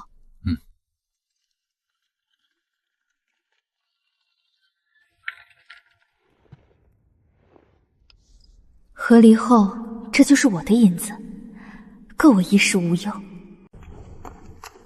属下全程跟着王妃，王妃与太子相遇，并未私会。他去见太子，说了什么？王爷，您不信王妃吗？沈清燕曾为救太子膝盖重伤卧床半月，你忘了？那都是过去的事了。王妃现在分明厌烦太子。王爷您英俊厉害，又得陛下宠亲，王妃怎么会不喜欢您，去喜欢太子？你怕不是个断袖吧？属下不是，冤枉啊！本王昏睡时，他还总跑东宫；本王醒了，他就嫁进王府，这不奇怪？若真是赌气，王爷您要和离吗？说。冤枉他了。就这么喜欢？王爷，秋山送太医去了。你很喜欢这玉如意？喜欢，陛下赏赐又这么漂亮。这样的东西本王库房多的是，你没去看过？没，那都是王爷的。你该去。等我看完账本就清点。王爷进来做什么？你出门前说生辰宴有好吃的，就给本王带点。宴上没什么好吃的。是吗？王爷饿了吗？我去给您做吃的。不必，你后背有伤，别进厨房。上一世谢景初从来不会这样。怎么不饿？我在减肥。王爷，我去看账本。有伤在身，看什么账本？去床上趴着。什么？给你擦药。王爷，从宫里回来以后，你好像不大高兴，我可不可以问一下是为什么呀？没有不高兴，只是有些疲惫。有些事，其实我觉得有必要跟王爷说清楚。我以前和太子殿下关系不错，许多人都觉得我会嫁进东宫。为何？我不喜欢太子殿下，他也不喜欢我。若是我嫁入东宫，对于彼此都是折磨。不喜欢吗？不喜欢。倘若是喜欢的话，那天宴会上陛下问我想要嫁给谁，我自然就说是太子殿下了。陛下说了，天底下男子任由我挑选，我若是选了他，陛下也不会拒绝。但是我没有选他。你选了本王，所以照你这话的意思，你喜欢本王？看来他对我并不感兴趣，毕竟他有心上人。王妃，这是宫里边来的。谁送来的？皇后娘娘要办一场诗会，便请了京中贵女。这是咱们王府的帖子。皇后这是想找机会报复我了。到时候我们自然要去。是，奴婢这就去准备。皇后娘娘万福，皇后娘娘万福。靖王妃可算来了，等你许久了，快坐。这位姑娘是谁？这是王爷舅舅薛将军的小女儿。今日诗会都是同龄姑娘，我带她来交个朋友。为薛姑娘添张凳子。母后，儿子刚才还没说完。儿子最不喜欢贪玩的姑娘，娶太子妃就得老实本分，厨艺好的也讨厌。为何？儿子娶的是太子妃，不是宫女婆子，传出去还要说儿子苛待她。要是今日能见到青山湖主人就好了。什么青山湖主人？一个写画本的。本宫记起来了。生辰宴时，顾家送了他的手稿给安姨，安姨很喜欢。是，安姨说今日她会来，儿子答应帮她见一见，若是合适，便娶来做太子妃。柳凤书次老板娘真是大嘴巴，居然传出去了。装的倒像，等我娶妻，看你不哭。今日诗会以夏日为题，各位贵女作诗，一一品鉴。听说你是来见青山湖主人，没想到惊动皇后娘娘。是安姨公主喜欢他，你亲眼见过他？见过，几年前他送琳琅记手稿来，只是戴着帷帽，看不清面容。那你怎么确认今日哪个是他？他与我通信，说今日会轻纱覆面，跛脚走路，方便相认。倒是谨慎。你今日见到他了吗？我等了许久都没见到他，店内也没找到。这位是靖王妃。原是靖王妃，是我僭越了。我还以为你会说我是青山湖主人呢。怎么可能？你连文章都不会写，还想画本？看来今日是见不到了。还有3人没到，景家、梁家，还有御史忠诚的女儿顾唐离。生辰宴就是他送的手稿。那就是青山湖主人。去请顾姑娘过来。姑娘，你是青山湖主人。回皇后娘娘、太子殿下，臣女的确是青山湖主人。顾姑娘，你确定吗？靖王妃此言何意？怀疑我不是？我问你，为何取名青山湖主人，不是红珊瑚、蓝珊瑚主人？我怎么连这也要嫉妒？他不是，难道你是？没什么好嫉妒的。青山湖主人没人见过，假冒很容易。若是假冒，你怎知用帕子遮面、瘸腿走路的暗号？原来这是暗号，老天都帮我。青山湖主人只是我随便取的名字，之前不公开是怕惹麻烦。靖王妃若是不喜欢，我今后再也不写画本，不用这个名号了。这话说的委屈，倒显得我霸道专横了。顾姑娘，你我自幼相识，从前常去将军府找我，可自从我父兄叔伯战死，你便许久不曾登门了。那是因为正因许久不见，你是否青山湖主人，是否真写过画本，我无从确认。如今我嫁了靖王，五公主是我侄女，她极爱青山湖主人的画本，我不得不仔细辨明真假，免得让她失望。你这话倒像是我嫉妒你的才华。当年令尊在我父亲手下当差，若我真嫉妒你的才情，望爷也不会流传你小才女的名号。今日何必在皇后面前故意说这番话？好了好了，靖王妃自然不会嫉妒，知道你是谦虚的孩子，没人怪你，别哭了。你是故意的吧？我辛辛苦苦写的诗被你弄洒了，墨汁全花了，我拿什么呈给皇后娘娘和太子殿下？对不起，我不是故意的，一句对不起就完了。要不我把我写的诗赔给你？谁要你的诗？写的那么难看。是工部侍郎的女儿，写诗很有灵气，真倒霉。弄脏她诗的那个，看着是跟着靖王妃来的。你哭什么哭？今日是皇后亲设诗会，太子殿下也在，没人会故意搞破坏。皎月是无心之失，既已道歉，姑娘再纠缠也无用，反倒让皇后娘娘难堪。不如就此作罢。知道你重视诗会才生气，诗句刚写不久，你好好回忆，哪怕有些不同，或许比原来更好呢。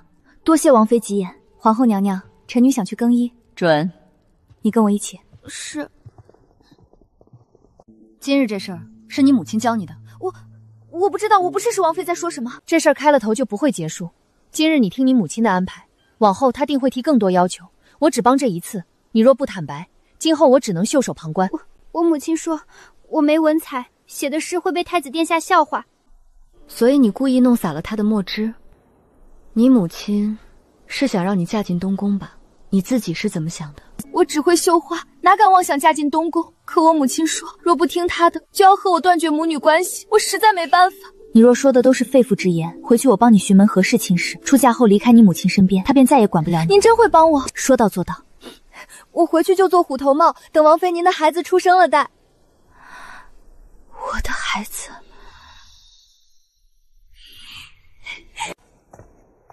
王爷何时来的？怎么不多跟陛下聊聊？来了不久。王爷在看什么书？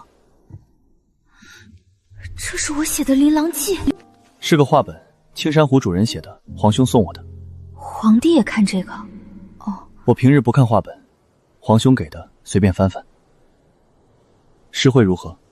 挺顺利的。皇后和谢锦珠看上谁了？顾唐离，他就是青山湖主人。不是他冒认？王爷怀疑他。我只看了一半画本，能感觉到作者性子不该是顾唐离，倒像是你的。多谢王爷。我跟皎月确认过，他本没心思，是舅母逼的。我觉得诗会出这种事，传出去会损我们晋王府的颜面。颜面不必管。真不管？背地里议论我们听不见，若有人敢当面提，你直接骂回去责罚，或是告诉我，我来处置。贾月的事你安排，晋王府上下都听你的。谢谢王爷。青山湖主人是顾姑娘，御史中丞的女儿。是她？确定没弄错？真的，莫氏认出来的，她也承认了。晋王妃还质疑过呢。顾唐离，他居然是青山湖主人。什么时候轮得上他来质疑了？怕不是嫉妒顾姑娘吧？太子殿下也是这么说的，晋王妃就是嫉妒。也就他有这闲心。说起来，我见过顾唐独，他的性子怎么看都不像是能写出那些画本的人，总觉得哪里怪怪的。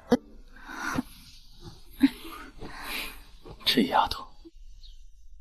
行了。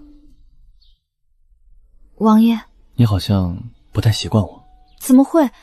我要是不习惯，怎么会跟王爷同床共枕？昨晚我没回来，今早回来，你闭着眼想把我推开。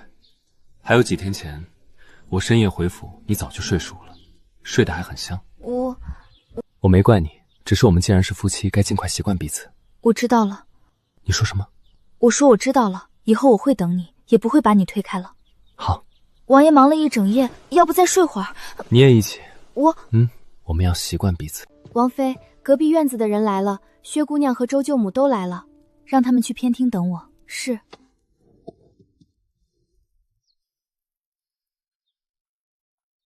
王妃，昨日皎月在诗会上惹了麻烦，给您添乱了，我带她来赔罪。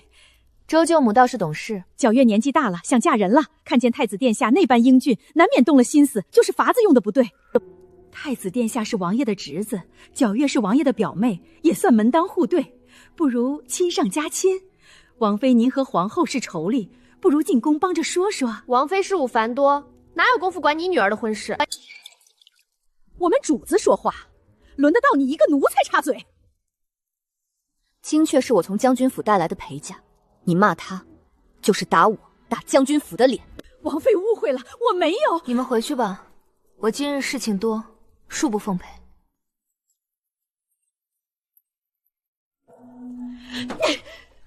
母亲，我们回去吧。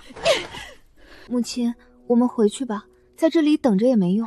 我就是要让沈清言知道我的决心，他不帮我，有他苦头吃。可吃苦头的是我们啊，王妃根本不在意。你个没良心的，还帮外人说话，都怪你没用，连太子都拿不下。我不漂亮也没才华，怎么吸引太子殿下？所以才要我出马。我们就在这坐着，去上新茶，还有点心。奴婢去问问王妃。为什么问？让你去你就去。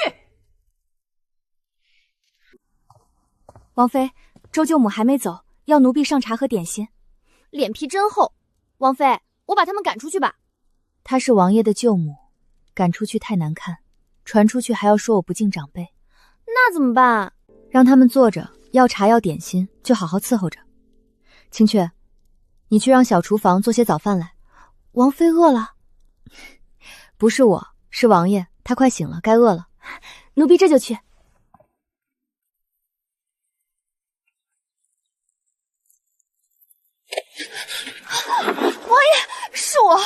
我不知道是你。这些年想害我的人太多，我习惯了自卫。疼吗？王爷没用力，不疼。小厨房做了早饭，我一个人吃不完，想问问王爷要不要一起。比你做的如何？肯定没有我做的好吃。王爷想吃，我现在去做。不用，就吃小厨房的。王妃这般主动，倒让我怀疑你另有所图了。王爷又误会，不是你说要让我习惯你吗？我倒希望你另有所图。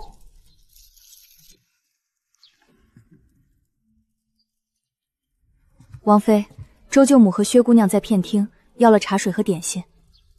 送什么？他们说等王妃吩咐。他们在这儿做什么？舅母想让我带皎月进宫，劝皇后和太子让皎月做太子妃。他倒是敢想。你先吃，待会儿我去说。我和王爷一起去。好。王妃，把我们晾在这儿可不行。王爷怎么还在王府？舅母，为难本王妃不是一次两次了。我没有，我是来给王妃认错的。认了错就不走了，东西吃的不少，要不给你收拾间房住下。王爷，你成亲了得势了，就不认舅舅舅母了？舅舅为救你战死，留下我们孤儿保姆无依无靠。我只是想给皎月找门亲事，何错之有？王妃瞧不上我们，把我们晾着。你这样对我，不怕舅舅泉下合不上眼？舅母，不是谁哭得惨谁就有理。本王一出生便是皇室贵胄，何来得势可说？本王就是天下人想要的事。舅舅战死，本王接你们母女入府。这些年你收了多少油水，以为本王不知？表弟惹事哪次不是本王擦屁股？大表妹在外养面子，本王看在舅舅面子上才容着。你若真有脸，该羞愧。看在舅舅份上，晚香堂仍给你住。皎月的婚事，本王和王妃会寻合适的，但东宫别再想。若再为难王妃，别怪本王翻脸。记住了吗？记住了。你喜欢什么样的，和你表嫂商量，她会给你找个好夫家。是，你先跟舅母回去。这几日我在京中相看，再让你们见面。是。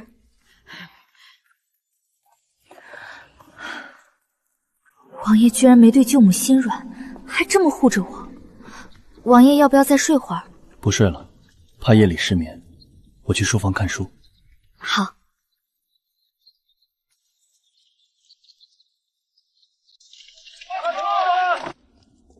殿下，陛下以前劝你小双叔收拾院子，他不听。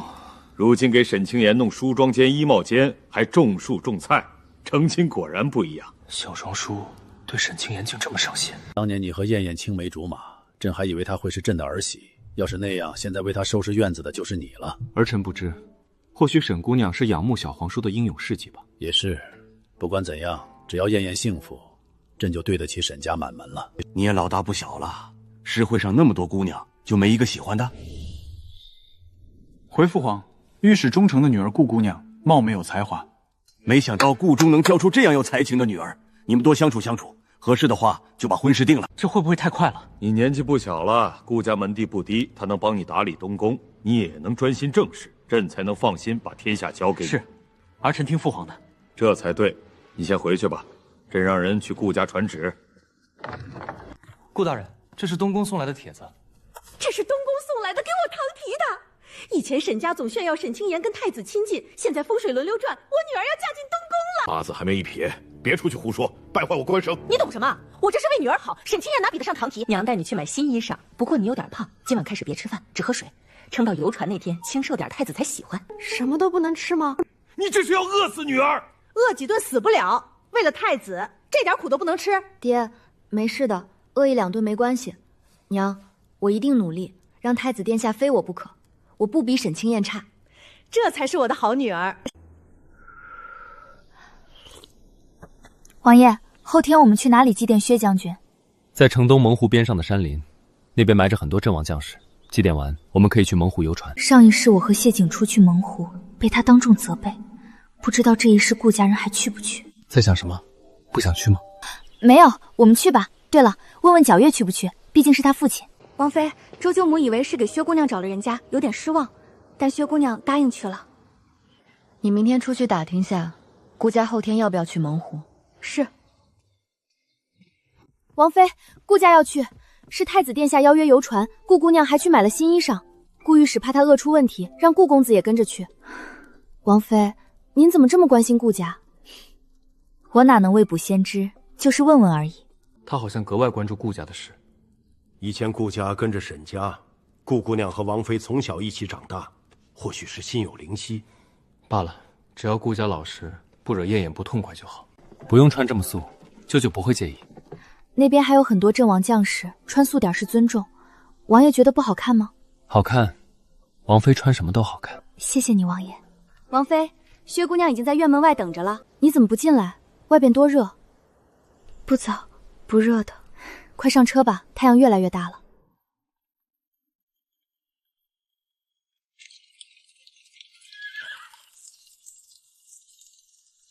怎么了？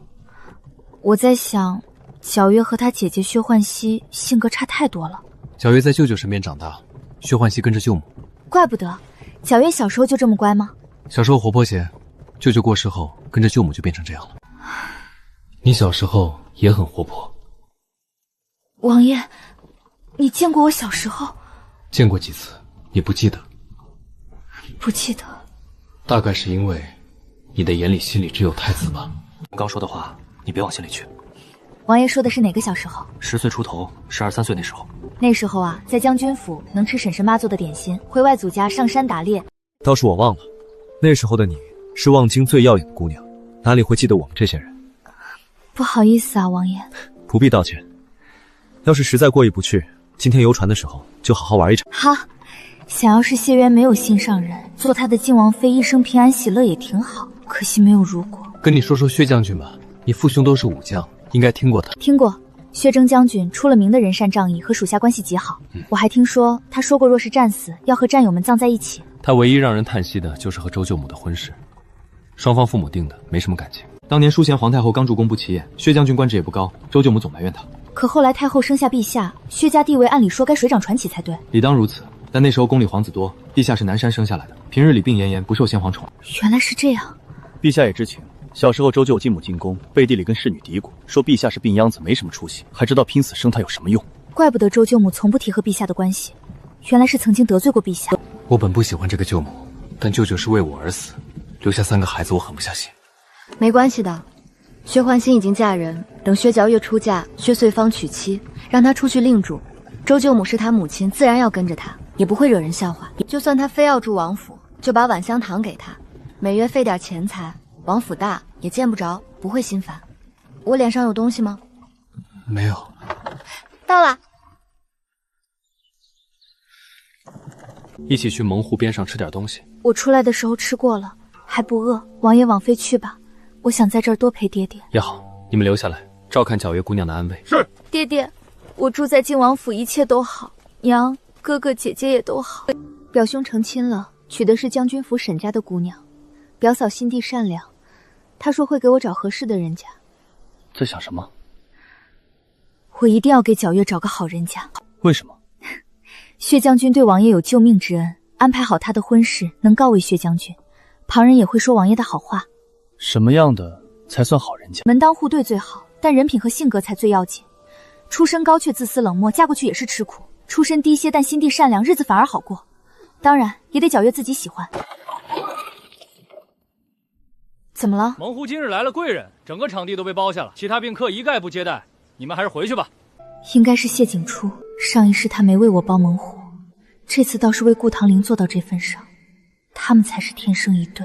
其实他们酒楼的东西不好吃，既然被包了，我们就回去吧。你这是吃不到葡萄说葡萄酸，什么不好吃？太子殿下都来这儿，没见识就别瞎说。掌嘴。是。对靖王妃说话，注意分寸。小人有眼不识泰山，多有冒犯，求王爷、王妃海涵。想去吗？还是等下次？顾姑娘是一个人来的吗？不是。王妃在问你话。还有顾公子，他送妹妹来的，还有几个顾公子的朋友。太子殿下破例留他们在酒楼。太子已经包了酒楼，我们过去是不是不太好？你是靖王妃，不用讲什么道德，也不用顾虑太多，想做什么就做，为难别人就行，别为难自己。那我们去。去。小人给王爷、王妃引路。不是说了太子殿下在这儿，别带闲杂人等过来吗？你怎么回事？掌柜的，那不是闲杂人等，是靖王爷和靖王妃啊！靖王，快，赶紧好酒好菜伺候着。是。太子来了不算，居然还有靖王，伺候好这2位，今后还愁不发财。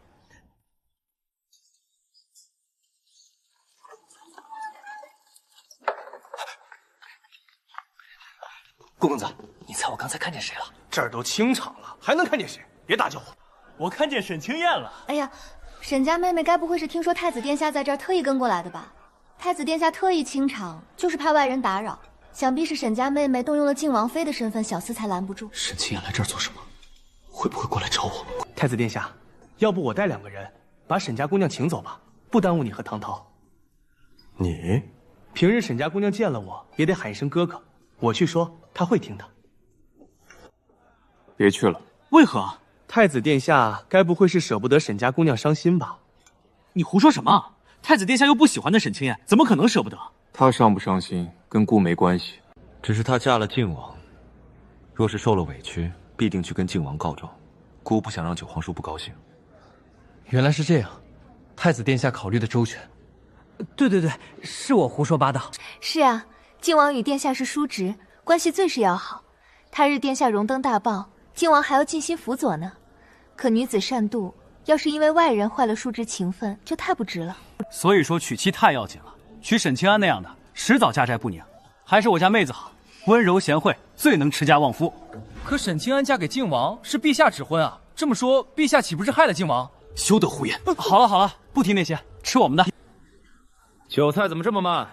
你们酒楼的人都死哪儿去了？客官抱歉，今日人手实在不够。人手不够？今日不就我们这一桌客人？1楼还有一桌，还请客官民见谅。1楼那桌能跟太子殿下比吗？赶紧把人都喊上来伺候殿下。楼下那个算什么东西？也敢越过殿下？真当自己是碟子菜了？可那是靖王。他若是对姑有意见，尽管上来，亲口对姑说。是，小的这就把话送到。他来了，自会后悔。掌柜的，楼上说让所有人都上去伺候太子，还说楼下的不配越过太子，让咱们别管1楼。你没说1楼是靖王？说了，小的哪敢隐瞒。用不着在门外嘀咕。进来。是靖王殿下。楼上怎么说的？复述一遍。回王爷，楼上说让所有人都自上去伺候太子，还说您要是不满，就亲自上去找太子殿下说。真是长大了，翅膀硬了。今日怎么敢说这种话？怕是在顾躺离面前要练面吧？王爷，您看这……太子殿下发话，谁敢不从？都上去伺候吧。那您这边？本王也去伺候他。王爷，那我也一起去。好。我就知道他一定会来。真没想到他这么厚脸皮，这也算是沈家人的特色了。当年沈家得势，顾公子不总跟在沈小将军身后吗？沈杰算个什么东西？不就是投了个好胎？他上战场立什么功了？都是蹭来的。大家喊他沈小将军，实则屁都不是。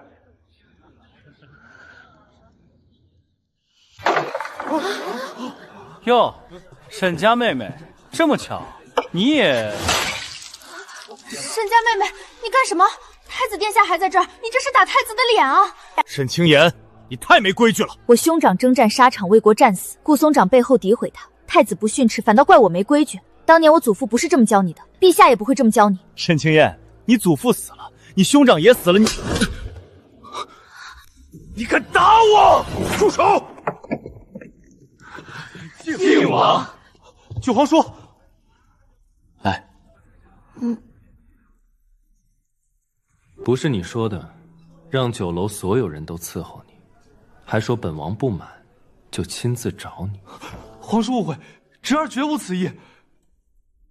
那好，待会儿你伺候本王。啊，还有靖王妃，这怎么不乐意？不是，只是担心小皇婶不自在。王妃会不自在吗？不会，侄儿伺候叔叔婶婶，天经地义。刚才你想对靖王妃动手？没有。本王看你敢得很，刚才还说沈靖小将军屁都不是。王爷，我不是故意的。沈家的军功是本王何时陛下授予的。照你这么说，沈小将军的战功是假的，那陛下与本王都是昏位无用之人。不是的，王爷误会，我不敢忤逆陛下和王爷。陛下在朝堂上多次说，沈家满门忠烈，要修书立传，善待将军府孤女。看来你不是觉得沈小将军屁都不是，是觉得陛下屁都不是。不敢，我真的不敢。我虚阳只是喝多了，不小心说。以往顾松柏去秦楼楚馆，彻夜饮酒歌舞，第二天还能神清气爽上朝。今日一壶酒都没喝完就醉了。沈家妹妹，你怎么这么不厚道？你既然已经嫁给靖王，就不该再关注太子殿下，更不该带王爷来这里。天气炎热，路途遥远，你这是想让王爷和太子殿下反目吗？拖下去吧。是，王爷。怎么朝着我来？不是应该把沈清寒？那是王妃，休得无礼。王爷是不是弄错了？我没有冒犯王妃啊。上回在宫中你冒犯王妃，本王罚你跪了半个时辰，看来你没长记性。今日又造谣王妃对太子有旧情，还不够？我没有造谣，他就是对太子殿下。闭嘴！上回罚你跪是看在舅舅的面子，今日再罚你跪2个时辰，好好反省。王爷饶命，唐丽她知错了，求王爷看在舅舅的份上，饶了她这一次。舅舅的恩情本王记着，但不是你用来拿捏本王欺负王妃的借口。秋山，拖下去，跪足2个时辰，少1刻都不行。是。王爷，我错了，我再也不敢了，求你饶了我们。九皇叔，今日之事，太子殿下，本王的王妃还轮不到外人来智慧。今后再有人敢为难他，本王不管是谁，都不会轻饶。侄儿不敢，今后定不会再让旁人为难小皇婶。下去吧。王爷，你刚才好凶。不凶点儿镇不住他们，吓到你了。没有，王爷护着我，我很高兴。孙夫人，听说唐桃跟着太子殿下去游船了。那是啊。夫人，不好了，小姐被靖王罚跪了，现在还在酒楼外跪着呢。什么？靖王凭什么罚唐桃？靖王说，小姐冒犯了靖王妃，罚小姐跪2个时辰。反了他了！谢渊这个忘恩负义的东西，当年他舅舅为了救他战死沙场，他现在居然敢这么对唐提！孙夫人，你别冲动啊！靖王现在权势滔天，你去了也是自讨苦吃。我能不冲动吗？唐丽是我唯一的女儿，他罚唐丽跪就是打我的脸！我今天非得去找他评评理不可！王爷，王妃，这位就是靖王，果然名不虚传。你是谁？在下裴朝，偶然在山上遇见皎月姑娘，帮了她一点小忙。王爷王妃，裴公子是好人，他没有恶意，我帮他补了衣服，报答他。你倒是有心。皎月也是个懂得知恩图报的，挺好。靖王妃倒是通情达理，不像某些人，觉得自己身份尊贵就目中无人。裴公子若是没事，便请回吧，王府不便留外人。行，那我就先走了。皎月姑娘，改日我再来看你。裴公子慢走。王爷，皎月好像对那个裴公子有意思。有意思也无妨，只要他自己喜欢。日后找个机会帮他打听打听家世品行，若是合适，便成全他。王爷真好，只对你好。唐桃，我的儿，你怎么跪在这里？快起来！娘，靖王罚我跪2个时辰，我膝盖好疼。谢渊这个没良心的，他舅舅为了救他死了，他居然这么对我们母女，我今天非要去找他拼命不可。娘，你别去，靖王很厉害，我们惹不起他的。惹不起也得惹。他凭什么罚你？就因为沈清仙那个贱人，她就是个将军府的孤女，有什么了不起的？娘，是我错了，我不该冒犯王妃，靖王罚我是应该的。你别去找他了，我们回去吧。你真是没出息！娘这是为了你好，太子妃之位何等尊贵，你要是坐上了，我们母女就不用再看别人的脸色了。我不想要太子妃之位了，我就想找个普通人好好过日子。你说什么？你知道你在说什么吗？错过这个机会，你这辈子都别想再有这么好的前程了。我不管，我就是不想要，我不想再去争什么，我也不想再为难王妃了。娘，你打吧，打醒我也没用，我就是不想要太子妃之位。娘这是为了你呀，娘只是不想让你像我一样，一辈子都活在别人的脸色下。王爷、王妃，茶水来了。王爷，喝点水吧。顾家那边应该闹得差不多了。想来孙舅母也该想通了，不会再让皎月去争太子妃了。但愿如此。若是再敢来为难你，本王就不会这么客气了。有王爷在，我什么都不怕。傻瓜。靖王哥哥，我都等你好久了。这位就是靖王妃吧？真好看，一看就知道是将门虎女。靖王哥哥，我跟着我娘千里迢迢赶过来，路上又热又闷，还险些遇到坏人，幸好有你留的守卫保护我们。你娘在哪里？她在会客厅呢。我太久没见你，一听说你回来就先跑过来了。靖王哥哥，见到我不开心吗？你先回去歇歇，来的是我过去副将的妻女，应该是有事找我。靖王妃，你千万不要误会，我和靖王哥哥什么都没有，他只是把我当妹妹。我明白的。我来推靖王哥哥去会客厅。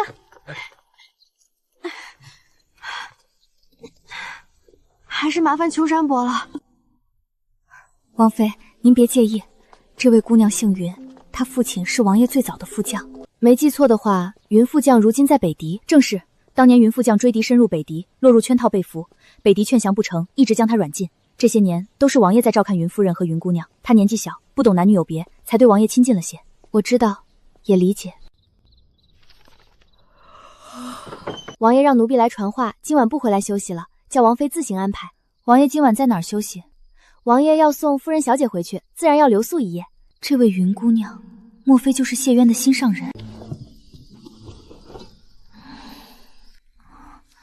我已经成亲了，你该和我保持距离。你倒是说说，你嫁给谁了？啊，是王爷啊，我嫁给你了。还记得答应过我会习惯彼此。又不等我就自己睡了。王爷不是要去云姑娘那儿留宿吗？你是本王的王妃，我为何要去她那儿留宿？因为她是你的心上人。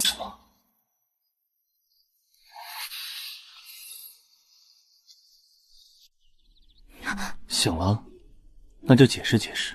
解释什么？又不等我就睡了。王爷明鉴，我等了。是云姑娘的侍女说您送他们回去，要在那边留宿。我派人去前院打听，也说您出府了，我才先睡的。别人的话你就这么信？他没必要骗我。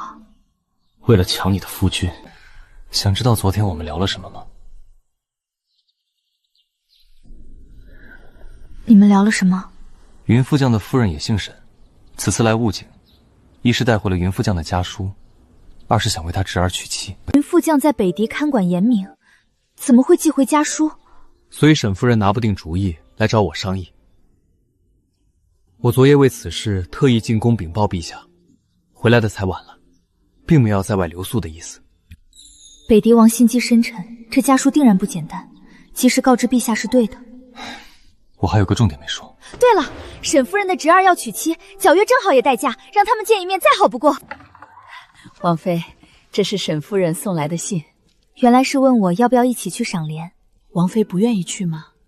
去啊，为什么不去？上一世有人在这里推我，这一世若是还敢来，就一起报仇。王妃，这是镇国公府差人送来的。你先去忙吧，回帖写完了我再叫你。是。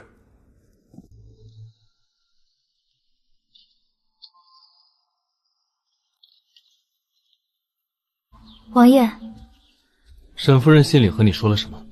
关于她侄子的？跟沈清怀没什么关系。王爷，你好像特别关注沈清怀，每次都提他。沈清怀是郡主的儿子，也就是某个亲王的外孙，那个亲王应该是王爷的兄长。这么说起来，的确沾亲带故，还很亲近。镇国公府邀请望景权贵去赏莲，送了帖子来，让我们一起去。今日你是先收了沈氏的信，之后才收到镇国公府帖子的。对，王爷，你是不是也觉得这件事怪怪的？是怪。镇国公夫妇没这个胆子对我不恭敬，也不排除中间有人搞鬼。那我们还去吗？你喜欢莲花吗？我不太喜欢莲花，不过莲蓬挺好吃的，莲藕也有很多做法。最主要的是，沈夫人好像挺想去的。那就去。但是到时候若是任何人对你不敬，想要欺负你，你直接动手责罚就行。就算是太子，我也可以责罚的吗？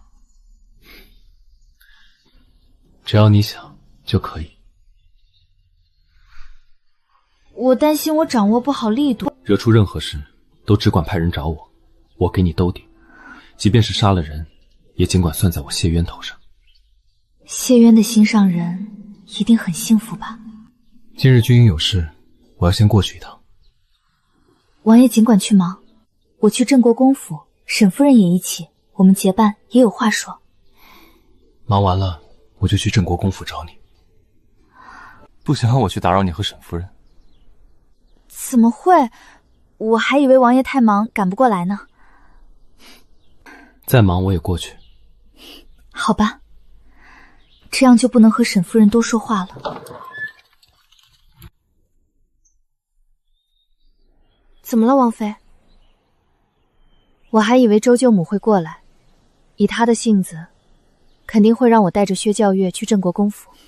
周舅母来不了的，王妃放心。王爷今日出门前特意让人看住了晚香堂，说今后不许周舅母再贸然出门半步，免得惊扰了王妃。谢渊对我真好，前世想报复推我下水的人，如今看在谢渊的面子上，只要人不犯我便算了。我们走吧。靖王妃，好久不见。怎么靖王爷不来？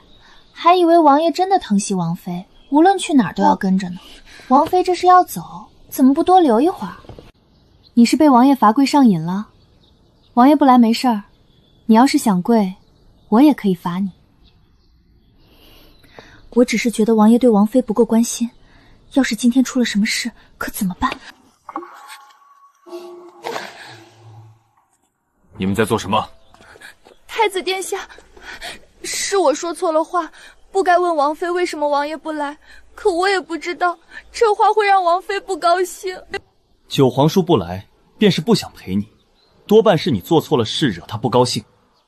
现在你对着顾姑娘发什么脾气？你就这么嫉妒她？我嫉妒她什么？王妃，沈夫人和沈公子的关系真好。王妃直接叫我清怀就好，叫沈公子未免见外了。那清怀今后不是得喊我小外祖母？按照望景的规矩，还是该叫叔婆。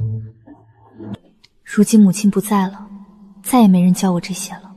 小外祖母也没错，你母亲将你教得很好。对了，云姑娘呢？在家呢，还没有想通吗？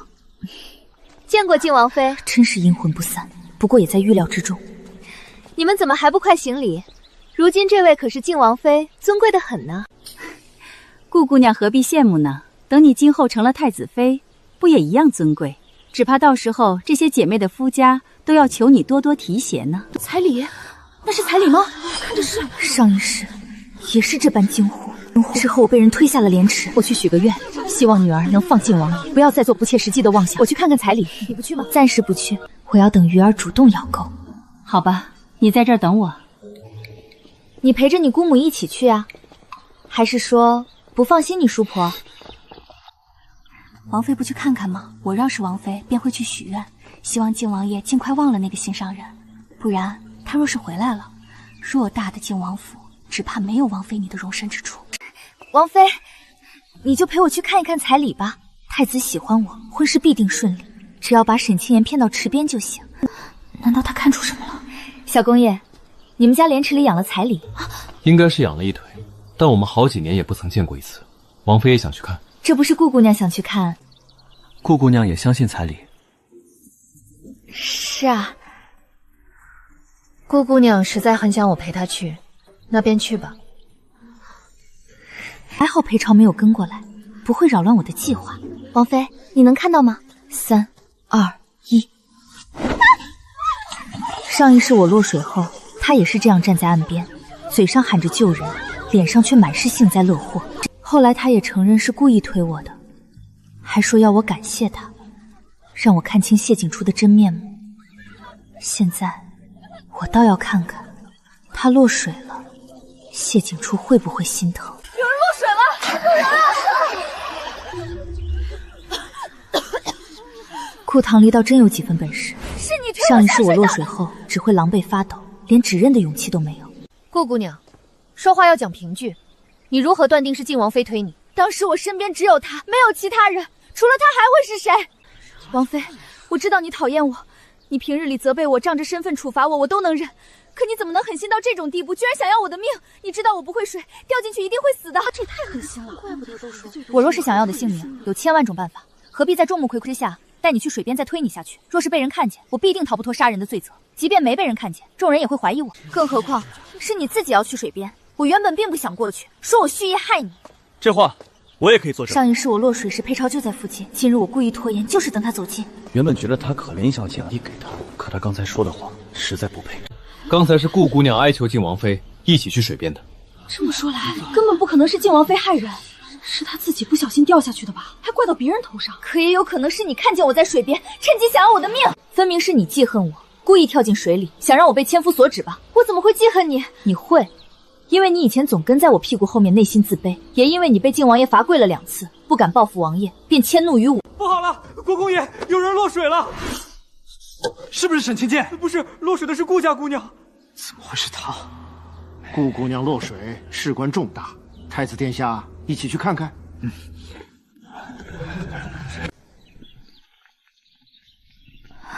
殿还不快点起来，跪在地上做什么？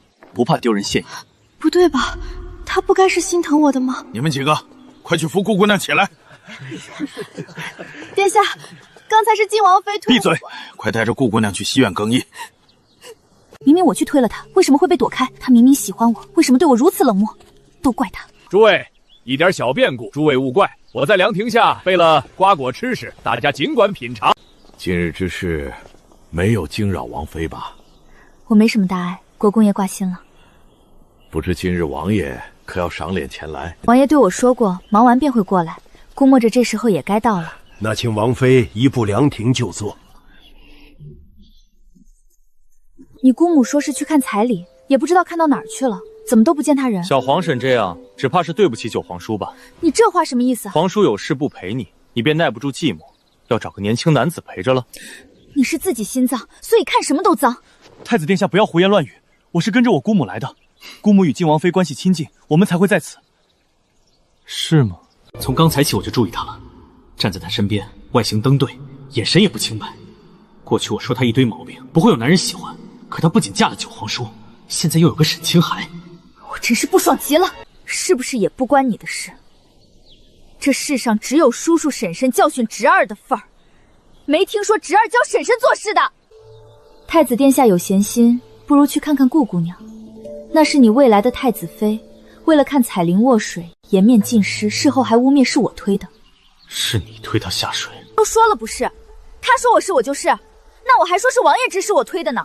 怎么，太子也信了，要去质问王爷？你何必每次都搬出九皇叔？那是我夫君，我搬出他的名号有什么毛病？王爷，先前属下的家事，多亏王爷不计前嫌，出谋划策。今日清闲，属下请王爷喝酒。不去，本王有事。王爷有什么事儿？今日军中事务都完了，您也不用去宫中，哪有什么要紧事儿？去镇国公府，本王的王妃在那儿。是。王爷新婚宴礼是属下不懂事了，您去，王妃一定正等着您呢。王妃，王爷到了。王妃马上就来，王爷请稍等。靖王哥哥，不是王妃找本王。是啊，只是王妃还没过来。靖王哥哥，您顶着烈日一路过来，又热又累，先喝些酒水缓一缓吧。怎么样？自然是一切顺利。我办差事，你还怀疑？你确定没引起靖王怀疑？主子交代过，靖王谨慎，不会轻易上当。那估计是成了亲人变傻了。我一提靖王妃，他立马就信了。我真把秋山支走了，也把王爷推进屋了。他这会儿估计已经见到云姑娘了。也不枉我千辛万苦把云姑娘带出来。现在就看云姑娘有没有本事让靖王喝下那杯酒，即便他不喝也没关系。屋子里有祝圣的香料，功效有过之无不及。就等靖王药效发作，与云姑娘成事，主子的差事咱们就成了。这还不够，还不够。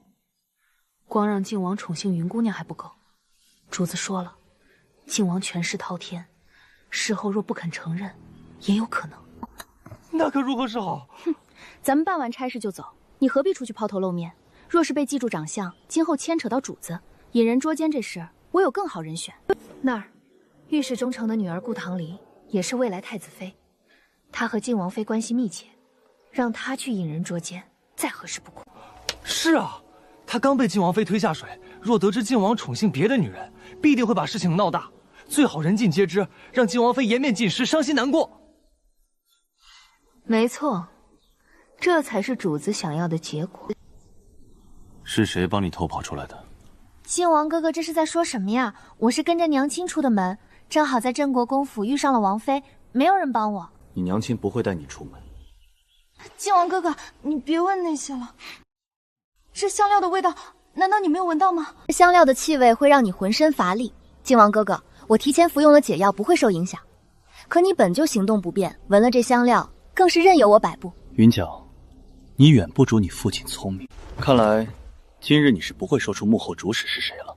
靖王哥哥，我敢指天发誓，没有幕后主使，一切都是我自己安排的。我真的太爱你了，求你喝了这杯酒吧，我一定会努力让你高兴，让你舒服的。刚才换好衣裳，听见窗外小厮和日女窃窃私语，说靖王朝这边来了，却没见沈清燕。我特意找过来，没想到真听到了不得了的事。里面是靖王，女子却不是沈清燕，看来他们是来私会的。真是得来全不费功夫。沈清燕，你不是猖狂吗？不是仗着谢渊撑腰欺负我吗？现在靖王有了别的女人，看你还怎么得意。见过靖王妃，凭我2辈子对顾唐离的了解，她这样笑，一定有阴谋算计等着我。上一世她就是这样笑着来东宫，后来就嫁给了谢景初，还故意来羞辱我。你头发还没有切干，何必着急过来给我请安？王妃先前同我说，今日王爷要来，只是晚一些，不知王爷究竟什么时候过来？王爷若是来了，必定会派人来找我。是吗？王妃怎么就确定王爷不会去见其他人？你又胡说什么？我是不是胡说？王妃晚点不就知道了？只希望到时候王妃不要哭鼻子才是。王妃，是王爷来了吗？王爷刚到不久，可是王妃您怎么在这儿？您不是说在西院房中等着王爷吗？什么？靖王爷该不会是将别的女人错认成王妃了吧？出什么事了？国公爷，您知不知道王爷来了？王爷来了？这是什么时候的事？应该是刚到不久吧。听说是去了西院，可是王妃就在这儿，也不知道王爷去西院做什么。王妃，你看，秋山是谢渊的副将，若是谢渊要见心上人，定会留他在门外看守。可他却被派来寻我，说不定谢渊来不及交代，是陷入危机了。王妃这是要去做什么？该不会是要去看看王爷和谁在一块儿吧？要我说，王妃还是别过去的好，说不定现在王爷正在兴头上。顾唐提，倘若被我查出来，今日之事与你有关，是你陷害了王爷，我们的新仇旧恨便一起清算。国公爷，西院在哪里？麻烦您带路。王妃真要过去，看这情形，靖王多半是和其他女子在一起。靖王妃这是要自讨苦吃。去，也罢，王妃请跟我来吧。若是九皇叔真宠幸了其他女子，沈清燕当场看见，便会知道我才是最好的，会后悔当初没嫁我。殿下，我脸疼。那就多休息。殿下不陪着我吗？姑又不会医术，陪着你有什么用？镇国公府有府医，自己去问问。王妃，今日情况是这样的，王爷在军中忙完，就坐马车赶过来了。在侧门有个小厮喊住王爷，说王妃您在西院等他。小厮？是，他还知道顾姑娘在莲池落水，并且把这事怪到王妃您头上。你能记起他长什么样吗？若是再见到，小的必定可以一眼认出来。国公爷，今日之事非同寻常，我带来的人不多，对镇国公府不算熟悉，希望你加派人手帮我看守府门，无论是宾客还是下人，不许任何进出。王妃，这就不必了吧？靖王与女子相会本不算大事，靖王妃何必闹这么大？国公爷是觉得麻烦吗？不是这个意思。那就去啊。太晚，那小厮完成任务就会溜走，抓不到他就难查幕后主使了。我来安排吧。秋山，你也一起去。是。国公爷，麻烦继续带路。好吧。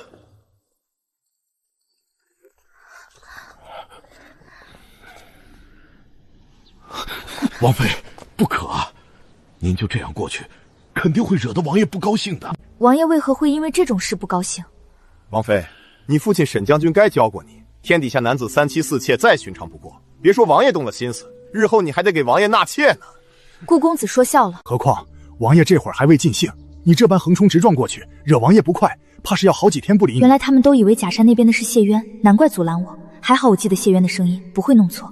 假山那边的不是王爷。不是，不是，那声音显然不是王爷的。哼，那能是谁？都是来赴宴的宾客，哪就有这么忍不住的？青天白日在人家院子里私会，怕是王妃要面子，不肯承认罢了。顾公子，你别叫了，假山那边的不是王爷。王妃这话可就不对了，不是王爷还能是谁？难不成是顾公子熟悉的人？假山那边的动静还在继续，顾公子不妨过去看看，是不是你认识的人？王妃，要不要我陪你去西院找王爷？不必，你在这儿等着，有消息及时告诉我。王妃，国公爷，假杀那边的事是顾公子的儿子顾松柏，还有一个女子，两人衣衫不整的。不可能，松柏怎么会在这里做这种事？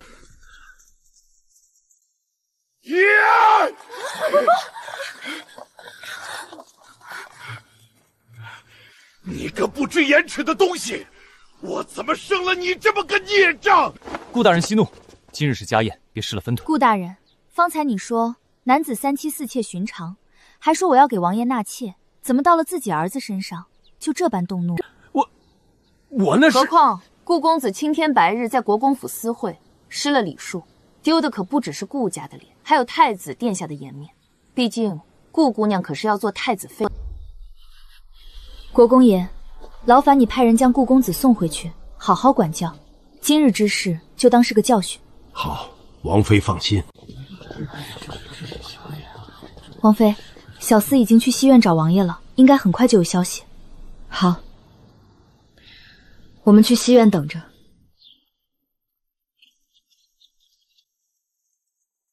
王妃，国公爷，王爷就在里面。这是什么味道？你来了。王爷，你怎么样？是不是不舒服？这屋里的香料有问题。惊扰了王爷，还请王爷降罪。此事与你无关，是有人故意算计本王。是不是云角？我听说他今日也来了郑国公府。是的，还有人协助他，买通了府里的小厮，将本王引到这里，用香料和酒水算计本王。这个云角真是不知好歹，还有帮他的人，我一定查出来。无妨，本王早有防备，并未中招。王爷，你是不是很难受？我去请大夫来看看。不用，有你在就没事。王爷，那酒水和香料真的对你没影响吗？我还是去请大夫来看看吧。真的没事，本王常年在外，见过的毒树香料不计其数，这种程度的东西还伤不到我。可是你脸色这么白，看着就很不舒服。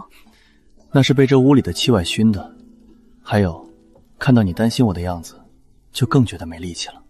王爷又取笑我？没有取笑你，是真心觉得有你在，很好。这是我应该做的，我是王爷的王妃，自然要护着王爷。王爷，我去请大夫，一会儿就回来。不行。为什么呀？不能叫大夫。可是我现在这个样子，不能被外人看见，就算是大夫也不行。我记得宫里有位太医，秋山知道是谁，以前王爷昏迷都是他照料的。若是请了太医，陛下也会知道此事，我不希望陛下担心。原来是这样，王爷和陛下真是兄弟情深。我以为你会怀疑我。怀疑什么？怀疑我和别的女人私会。怎么会？这么肯定？因为秋山是王爷的人啊。要是王爷真要和别的女子私会，肯定不会派秋山去找我，只会让他在门外看守。你很聪明。而且王爷不是有心上人吗？是有。你不猜一猜是谁？我猜不到，以前怀疑过云可王爷否定了，应该是一个很好的人吧。很好，很聪明，以前骑马很厉害。骑马吗？我也喜欢，要是能见到他，说不定能成为好朋友。只是后来他受了伤，就再也没骑过马了。他怎么受的伤？为了救人。那好可惜，王爷说的这些怎么这么像我？应该不是我吧？我记得你的小名是燕燕。爹娘兄长都这么喊我。那我呢？什么？我也能这样叫你吗？燕燕。没有不喜欢。那就是喜欢。还能这样推断的吗？你有没有想过，我的心上人其实就是你。王爷别取笑我了。说正事，刚才云角来闹这一出，背后肯定有人指使，你日后多留意些，有任何动静及时告诉我。我知道了，王爷放心，我一定多留意。辛苦你了，妍妍。王爷，这碗里是什么药？刚才忘了问。是催情酒，云角带来的，还好我没喝多少，不然就真的被他算计了。这个云角真是太过分了，居然敢给你灌这种酒。没事了，有你在，我怎么会让自己出事？对了，沈清淮那边你多留意些，他毕竟是沈将军的外孙，别让他掺和太多事。我知道了，王爷放心，我会留意的。辛苦你了，妍妍。先前我也听说顾家姑娘便是青山湖主人，今日一见，多半是真的了。也怪不得太子殿下要迎娶她做太子妃。如今看来，靖王妃貌似比不上顾姑娘，都没什么拿得出手的本事。你快闭嘴吧，人家可是靖王妃，哪里是我们可以随意议论的？也不怕惹得靖王不高兴。说的是啊，靖王可是很护着这位王妃的，先前我都受了好几次处罚了。你们也知道，这世上总有人惯会哄郎君开心，郎君有权有势，也便能护着他。可有些人笨嘴落舌的，不会说那些好话，有什么委屈也只好硬生生受着。你说话本想写什么？我还没有想好呢，殿下有什么想法？你想写什么就写什么，不必问顾。我现在还没想好具体写什么，不过殿下今后若是多陪陪我，说不定我就知道写什么啦。你是姑的未婚妻，姑自然会多多陪你。殿下，喝酒。新采的莲又香又甜，好好吃。不知道待会儿能不能带点回去吃？你若是喜欢，将他们一池子的莲蓬都摘回去吃都行。那多不好意思啊，而且那么多我也吃不完。王爷，我吃饱了，我给你剥，你也吃点。不用。那我去洗个手再来。不是嫌你手脏，是觉得剥这个伤手。第二个话本我知道写什么了，只是青山湖主人这个名字不能用了，得想个新名。这些都献给王爷的，还请王爷笑纳。没几样真的值钱的，有什么想要的吗？没有。宝贝，你自己留着吧，去摘点新鲜莲蒲，王妃爱吃。是，臣这就吩咐人去摘。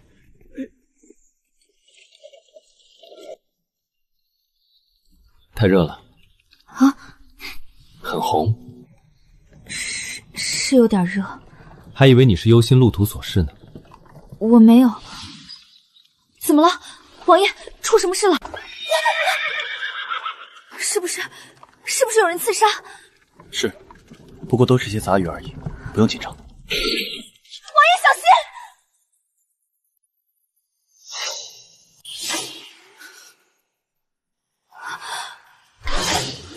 心！王爷，都解决了，留了2个活口，待会儿带回去，按照老规矩审问。王爷，小的扶着您。吓到了？没有。那你过来。怎么了？太远了，站不住，刚才是强撑着起来的。王爷，你怎么样？腿还没有好吗？没有，刚才起得太猛了，好像体内的旧水又发作了，有点不舒服。想当年王爷不吃不喝能杀1天1夜的敌，被捅穿肩膀都不皱一下。去请段大夫。是，王爷。段浪是我的朋友，也是我在京中少有能信得过的人。前些日子他不在望京，这2天刚回来。不舒服，陪我坐会儿。怎么了？先前在镇国公府，在屋子里我对你说的那些话，你还记得吗？当时我还说，我的心上人是你。真的吗？我还以为那些话都是他的胡言乱语，我当时根本没当真。真的。可是，王爷，你认识我的时候，我年纪还很小啊。那时候我估摸着才10几岁，虽说这年代穷苦人家的女儿13、14岁就嫁人，甚至更小，但我和王爷的年纪差的也太多了。对，所以这件事我没有告诉任何人，很多人只知道我有个心上人。你是我心上人这件事，一开始只有陛下知道。可是当初赐婚宴，陛下问我想嫁给谁，我说了你，陛下却不愿意赐婚，还劝我再考虑考虑。因为我当时昏迷不醒啊。陛下比你想象的要好一些，他心善，也惦记着你父兄的军功，更心疼你的遭遇。我说喜欢你，你怎么想？我又没什么优点，王爷为什么会喜欢我？你看妍妍，你就是不自信。王爷，段大夫到了。我让段大夫给我把脉，你先回去休息。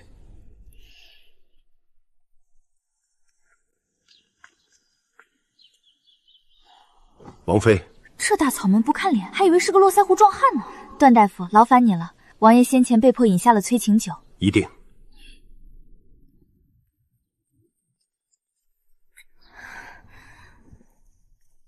沈夫人，你的脸怎么了？是角角抓的。角角？当时在镇国公府，我听说角角从家里逃了出去，就赶紧回了家。家里没人，我正准备出门找他，王爷身边的守卫就把角角送回来了。我听说了他做的那些事儿，忍不住责备了他几句，他就跟我吵了起来，还抓伤了我。他年纪还小，一时接受不了，以后会慢慢好起来的。我知道王妃心地善良，只是角角不能再这样下去了。我准备带着角角离开望京。离开？离开这个地方，离王爷远一些，角角或许就能冷静下来。我也打算尽快把角角嫁出去。王妃，能和你做朋友，我很高兴。我会给你写信的。任何关于靖王府的事都不能让角角接触到。虽然我很想和王妃写信，但为了角角，你的信我不能收。不过王妃放心，等一切尘埃落定，我一定回来找你。沈夫人，外面要下雨了，你带上伞吧。沈夫人是这些年来我身边少有的能聊得来的朋友，她走了，我又要变得孤单了。段大夫，给王爷看完了，怎么样？王妃，王爷的确中了催情酒，并且留下了后遗症，这个靠药物不能根治。那该怎么办？可能需要王妃与王爷多多亲近。亲近？是说和谢渊接吻那样的事吗？对了，王爷的腿也需要王妃多加注意。大夫请说，我一定记好。是。段大夫，您稍等一下。好了，您可以继续说了。谢渊那小子命可真好。王妃的膝盖是否有伤？段大夫看出来了。不是看出来的。什么？前段时日我收到了王爷派人送来的信，让我早些回京，说有要事相商。刚才我去见王爷，他才说是为了让我给王妃治膝盖。怪不得上一世段浪没有回来，如今却提前返回望江，不是因为谢轩提前醒来，而是因为他惦记着我的伤。王妃不必担心，我已经答应了王爷，膝盖的伤我一定尽力帮你根治。下雨天，王妃的膝盖应该比平日里更疼，王妃还是多多休息吧，不必送我。银珠，你送送段大夫。是王妃，他好像是真的喜欢我。快点，磨磨蹭蹭的。我认输了。雨真是越下越大了，不知道小皇婶的膝盖还疼不疼？他的膝盖疼不疼关你什么事？因为我们以前是朋友啊，朋友关心朋友，这很正常。朋友。而且，太子哥哥，小皇婶的膝盖或许跟我没关系，但跟你有关系。你应该多去看看她，或者送点东西表示一下。毕竟她是为了救你才受的伤。为了我才受的伤，又不是我逼着他去救我，我求他了吗？更何况，要不是他吵着嚷着要我出宫，怎么会遇到马车冲撞？他又怎么会摔伤膝盖？说到底，都是他自己害自己，怪不到我头上。不是，我只是觉得你或许会后悔。母后说，顾唐离适合我，他懂事听话，更何况他是青山湖主人，有才情，将来能做好太子妃，也能辅佐我。太子殿下，皇后娘娘宣了顾姑娘明日进宫，说是要商议选大婚的日子。行了，知道了，下去吧。是。太子哥哥，你真的要娶顾家姑娘吗？怎么，不行？王妃，皇后娘娘传话来说，明日午后请您进宫说话。知道了，我记下了。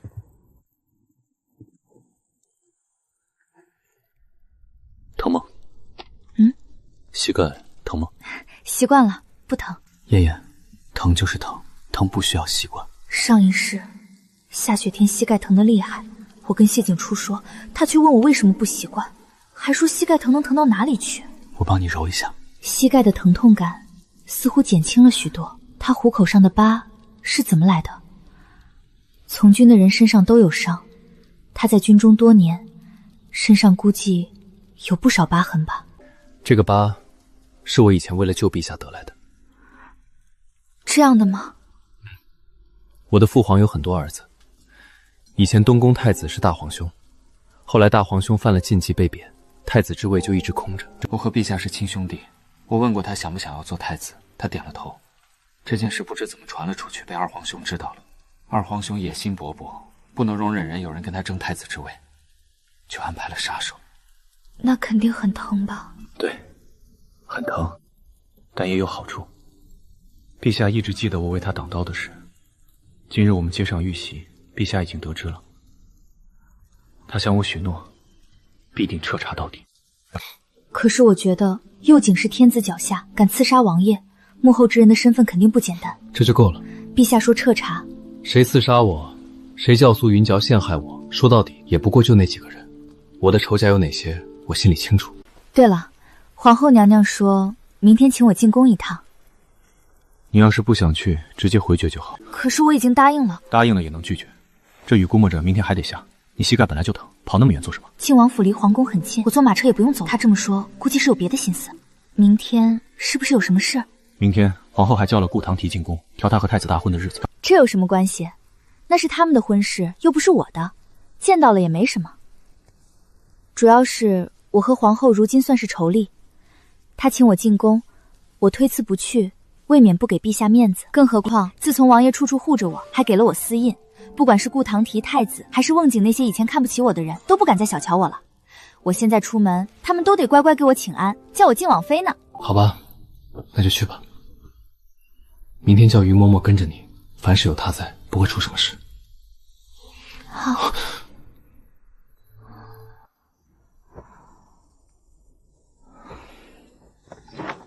王妃，您醒了。这碗药是邱大人今早煮的，煮了2碗，王爷那碗已经喝光了。王妃，这蜜饯是王爷特意准备的，担心您喝药觉得苦。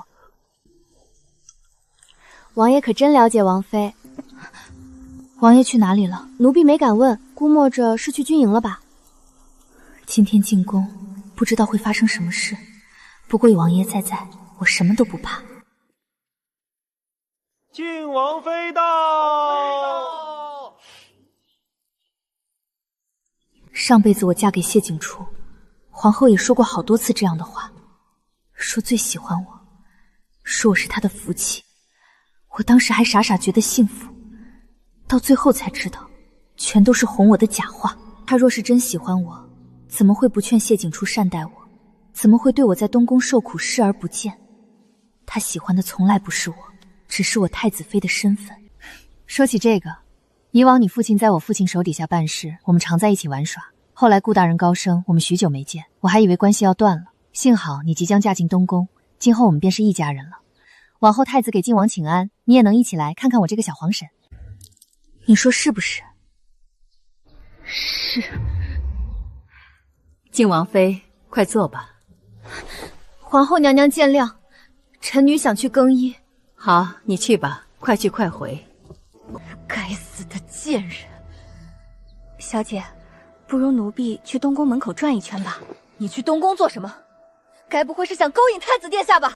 奴婢不敢，奴婢去东宫门口不是为了见太子殿下，是为了让东宫的人看见奴婢。这样一来，太子殿下就知道小姐进宫来了。殿下若是知道我在皇后娘娘这儿，一定会立马过来见我。是啊，小姐，殿下亲眼见到靖王妃欺负您，一定会更心疼您，也更讨厌靖王妃的。那还不快去？是，奴婢这就去。谢长友昨天说的话，怎么总在耳边回响？他说沈倩的膝盖是为了救我才伤的，让我去看看他，送点东西表示一下。长秋殿离东宫这么远，他的丫鬟跑到这儿来，无非是想引我过去，真是低劣的手段。今日皇后娘娘好像还请了靖王妃入宫。沈清言，来人！太子殿下，去拿伞。殿下，您这是要出门？姑要去给母后请安。可如今是午后，按规矩晨昏定显即可，午后不必去请安的。怎么，姑做什么，还要你同意不成？小的不敢，小的这就去拿伞。再晚一些，他说不定就要回去了。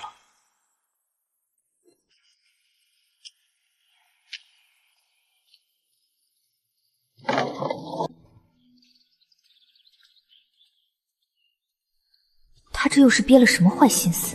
本宫叫人挑了大婚的吉日，今日就和唐桃一起选一个合适。10月22、3月初3，这2个日子我都印象深刻。10月22是我当年推开谢景初摔伤膝盖的日子，那天风雨雷电大作，谢景初还发了好几天高烧。3月初3风和日丽，听说北方山上还出现过祥瑞。臣女喜欢10月22，差点忘了，这好像是王妃当年摔伤膝盖的日子。王妃的膝盖如今一定还很疼吧？说起当年这件事，本宫便觉得惋惜。当初本宫劝了你好多次，不要总是偷溜出宫，就知道肯定会出事。若是你早早听了本宫的话，也不至于受伤吃苦。谢渊今日特意让我带上于嬷嬷，或许她能帮我解围。皇后娘娘说的是，只可惜早些年皇后娘娘并不在陛下和王爷身边。不知靖王妃说的是哪个早些年？本宫嫁给陛下也算早了，做中宫皇后也许多年了。你还都是皇子的时候，那时候诸位皇子争夺太子之位，陛下和王爷也参与其中。王爷当初为了救陛下挡了一刀，现在手上还有疤痕呢。正如皇后娘娘所说，当年娘娘劝我不要出宫，我不听，才让膝盖受了伤。当年娘娘若是在陛下与王爷身边多多劝阻，陛下也就不会遇到刺杀，王爷也就不会受伤了。靖王妃何必总是搬出陛下与王爷来？不过是件小事，没必要小题大做。看来顾家是没什么规矩。你说什么？且不说你如今尚未嫁进东宫，即便成了太子妃，那也是晚辈。长辈说话的时候，晚辈就该乖乖听着，怎么还敢插嘴质问长辈？你一个下人也配教我规矩？老身9岁进宫，在淑贤皇太后身边伺候多年，宫里多少人的规矩都是老身一手教会的，就连陛下也跟着老身学过一些。怎么，顾姑娘是怀疑老身不懂规矩？我怎么也没想到，沈清言身边居然有这么厉害的嬷嬷。好了好了，这些都没什么，本宫并没有生靖王妃的气。皇后娘娘的确没什么可生气的，该生气的是靖王妃。于嬷嬷教训的是本宫考虑欠妥，说错了话。当年之事，本宫心里是感激王妃的，今日只是关心则乱了。话又说回来，今日的要紧事是挑大婚的日子，怎么说起那些陈年之事了呢？刚才顾姑娘挑的是10月22，算着日子没剩几天了，感觉太过匆忙了些。你说的对，的确有些着急了。我看3月初3不错，虽说明年才办，但总归准备时间充足，也能办得风光些。不行，顾姑娘嫁给太子，反正是板上钉钉的事儿，也用不着这么着急。难不成中途还会出现什么岔子？若是别人说这话也就罢了，偏偏是沈清言，万一他突然后悔，仗着父兄军功，逼着陛下让他改嫁太子，也不是没有可能。为何不行？3月初3是个好日子，准备时间也够。因为3月初3，臣女之前叫大师算过，那个日子对臣女来说很不吉祥，臣女担心会影响到太子殿下。好吧，那就定在10月22日成亲。顾家离皇宫比将军府还远，上辈子我成亲时大雨瓢盆，接亲队伍就狼狈不堪。10月22风雨雷电交加，到时候必定乱成一团。皇后娘娘，靖王妃，太子殿下来了。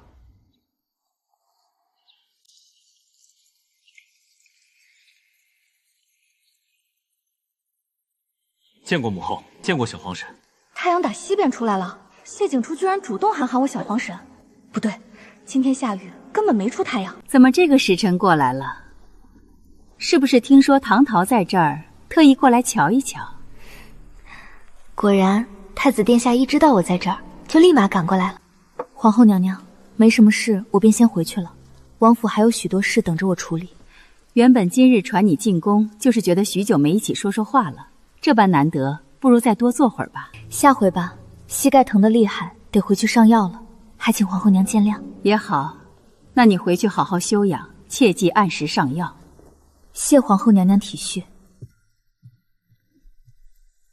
太子殿下，方才我与皇后娘娘商量着，挑了个成亲的好日子，10月22。行了，知道了。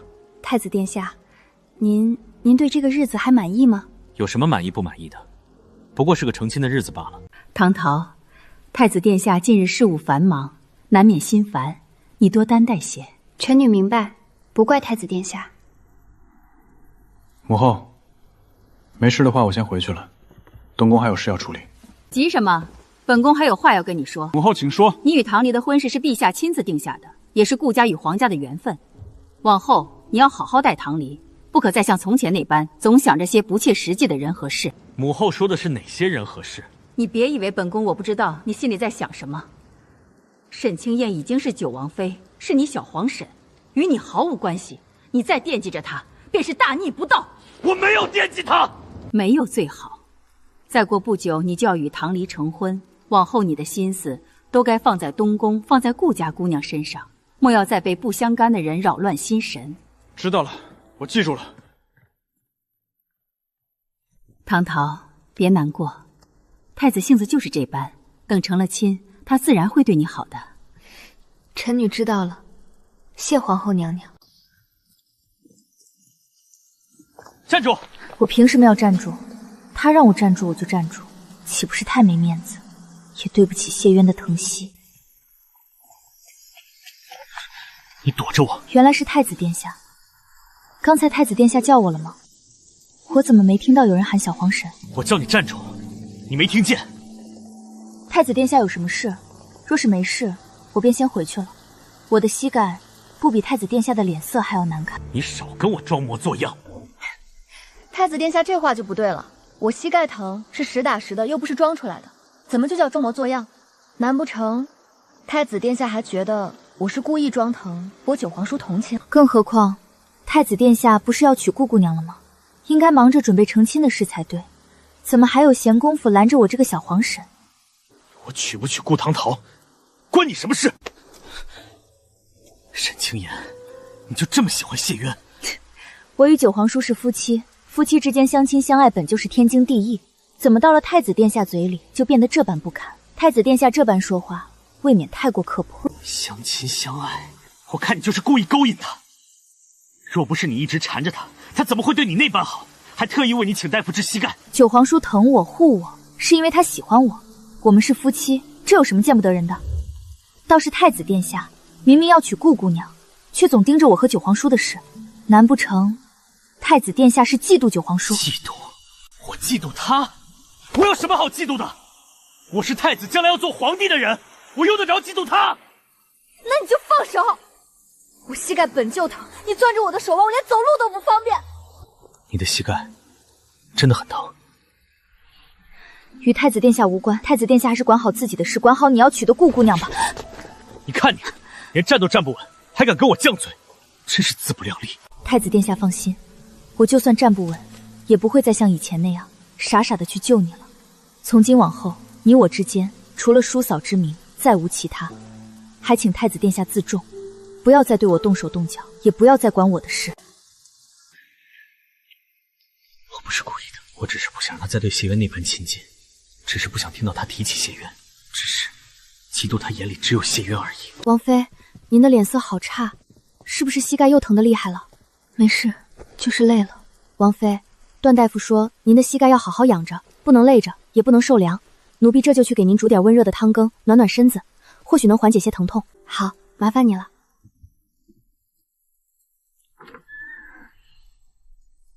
妍妍，膝盖还疼吗？下雨天你的膝盖会比平日里更疼。有一点点疼，不过段大夫说能根治，我不担心。手怎么这么凉？是不是刚才在宫里又受了委屈，或者被谁气到了？没有，段大夫都交代过了，我很听话，没有受委屈，就是在宫里遇到了太子，还有常佑。谢景初为难你了？没有，就是他好像很生气，还说我的膝盖是我自己弄伤的，跟他没关系。他倒是会说。你别生气，我本来就没指望他能感激我，他说什么都无所谓的。傻瓜，他不感激你，我感激你。若不是你，当年谢景初出事，牵连的恐怕不止他一个人，说不定还会波及整个皇室。你受的伤我记着，这辈子我都会好好疼你，绝不会让你再受半分委屈。谢渊，有你真好。傻瓜，我是你的夫君，疼你护你，本就是应该的。王妃，王爷还在军营处理事务，事情繁多，得明少才能回来。王爷担心王妃一直等着，特意吩咐小的回来捎句话，让王妃先安。我知道了，辛苦你了。话已在到，小的先告辞，回去给王爷复命。这么着急赶回来，就只是为了捎一句话？秋山，等等。王妃还有吩咐？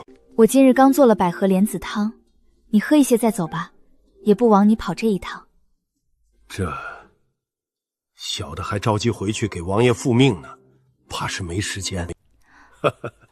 不过既然是王妃邀请，小的若是推辞，倒显得不识好歹了。那就喝一点。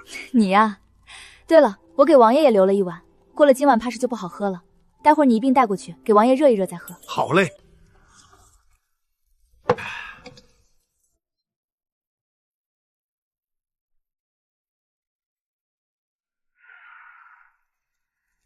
王妃，您的手都肿成这样了，奴婢这就去请大夫来。啊，嬷嬷，您没事吧？没撞疼您吧？王妃，侯夫人到了，这会儿正在前边花厅等着见您。侯夫人看起来是不是不高兴？回王妃，夫人脸色确实不太好看，看着不太高兴。她一个人在花厅吗？原本是一个人过来的，但晚阳堂那边应该已经知道夫人来了，周舅母多半也会过去。嬷嬷，你去告诉侯夫人，就说我身子不适，已经歇下了，今日不便见客。王妃，这恐怕不妥吧？是啊，王妃，这万万不可。侯夫人原本就对您有意见，若是您推脱不去见她，周舅母必定会在夫人面前说您的坏话，到时候侯夫人对您只会更加不满的。这样才好。嬷嬷，你去吧，就按我说的回话。是，王妃。王妃，那奴婢还是去请大夫吧。您的手看着真的很疼。不着急，我手上的伤不严重，歇一歇就好了。我既然决定装睡推脱，就不能再节外生枝，免得被侯夫人看出破绽。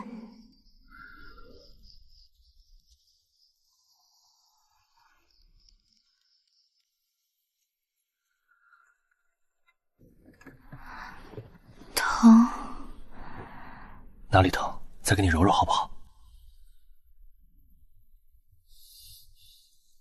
果然，刚才是在做梦啊。手给我。王爷，你怎么回来了？我在。你不是说明早才能回来吗？怎么这么晚回来了？别动，这抹药呢，蹭掉了就不管用了。哦。你不是让秋山给我送了百合莲子汤，我喝过了，味道很好，特意回来表扬你。就为了表扬我，特意赶回来一趟？有人心里不自信，不夸一夸，怕是要胡思乱想了。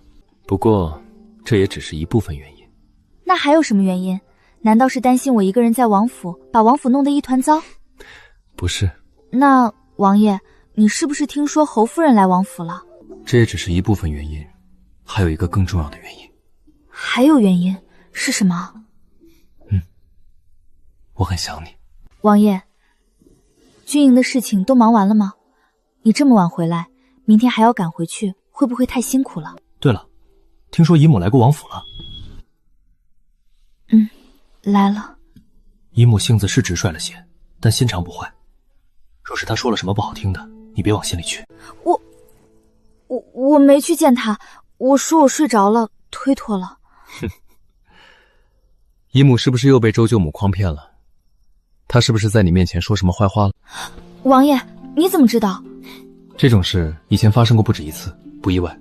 有的人会吃一堑长一智，可姨母只会吃一堑再吃一堑。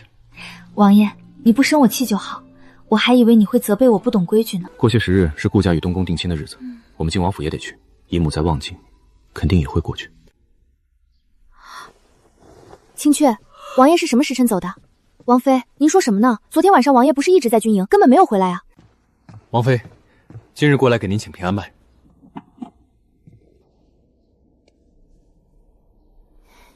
段大夫，您再给王妃看看手臂上的烫伤吧，昨天还肿得厉害呢。咦，王妃，您的伤怎么突然好了这么多？王爷回来过了。段大夫，您怎么知道？王妃的手臂上有御赐烫伤药的气味，这种烫伤药是陛下特意赏赐的，天底下只有2罐，一罐在宫里，另一罐在王爷手上。现如今，再也没人能配出这么有效的伤药了。连段大夫您也不行吗？不行，我配不出来。原来这烫伤药这么珍贵，怪不得愈合的这么快。昨天晚上王爷给我上药时，直接挖了一大块，好像那药膏不值钱似的。王爷居然真的回来了，肯定是回来的太晚了，奴婢都不知道。今早也没察觉王爷什么时候走的。王妃，嬷嬷，怎么了？东宫派人送了帖子来，是东宫与顾家定亲的帖子。虽说是小礼，但还是特意邀请了王爷和王妃过去。按照圣朝的规矩，大婚之前都会有定亲礼。上辈子我和谢景初也有过这些。这一世因为王爷昏睡不醒，许多礼系能省则省。我和王爷的定亲礼也只是宫中送了些礼物到将军府。听说侯夫人也要去定亲礼。我知道了，到时候我和王爷一起去。你把帖子回了，再送回东宫去。是，王妃。王爷这会儿还没回王府，他的药恐怕又喝不上了。照这样下去，他的双腿不知道什么时候才能好。我给王爷送过去吧。王妃，王爷这会儿应该在军营吧？路途可不近。我知道，以前我父兄在军营的时候，我偶尔会跟着母亲、嫂子去军营找他们。王爷的药煎好后，先装在罐子里，放出食盒里，再去套一辆马车。待会儿我要出门去军营一趟。是，王妃。你去军营，把这个亲手交给你九皇叔。儿子一个人去吗？怎么，还想带上你母后陪你一起去？儿子不是这个意思，儿子只是随口一问。那就快去，手书内容事关重大，让其他人送朕不放心。更何况你是太子，又即将成亲，去军营走一走看一看，对你今后也有帮助。是，儿子这就去。这么远的路，王爷昨晚来回奔波，居然一点也不疲惫，他的身体可真好。你来这里做什么？军营是重地，你一介女流进来岂不是添乱？我是将门出身，军营我来的比你多得多，还轮不到你来说添乱。我是靖王妃，请问王爷在里边吗？哼，九皇叔这会儿正忙着开会，连见姑的功夫都没有，你还是老老实实在外面等着吧。回王妃，王爷就在里面，您请进。多谢。凭什么他可以进去？姑是太子，却要在门外等着。对不住，太子殿下，这是王爷亲自交代的。军中会务要紧，王爷耳提面命，除了陛下与靖王妃，其余闲杂人等一律不可入内，还望太子殿下见谅。听这话的意思，在九皇叔心里，沈清言和父皇居然是同等地位。这个女人到底给九皇叔灌了什么迷魂汤？本王知道，这或许才是真正的谢渊吧。传闻中的他，旁人嘴里的他，都是这样不近人情、高高在上的模样。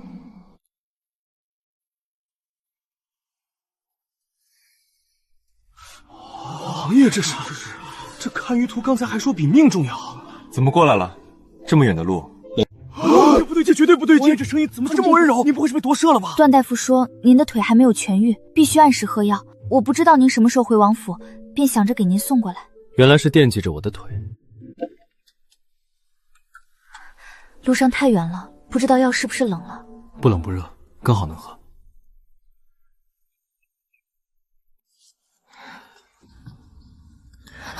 我这边还要好一会儿，你在外面等我一会儿。好，那我去外面等你。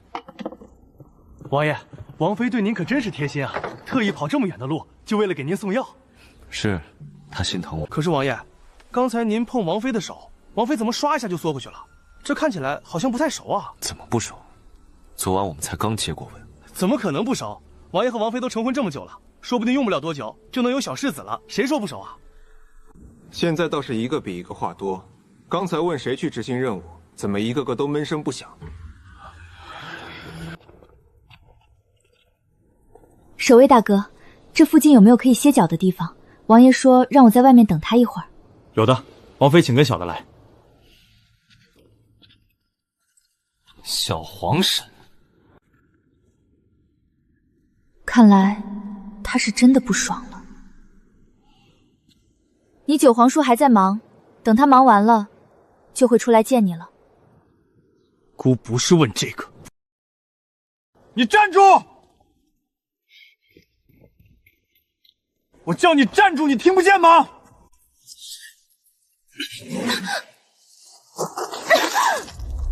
妃，你怎么样？嬷嬷，先别动，我的手腕脱臼了。你在装什么？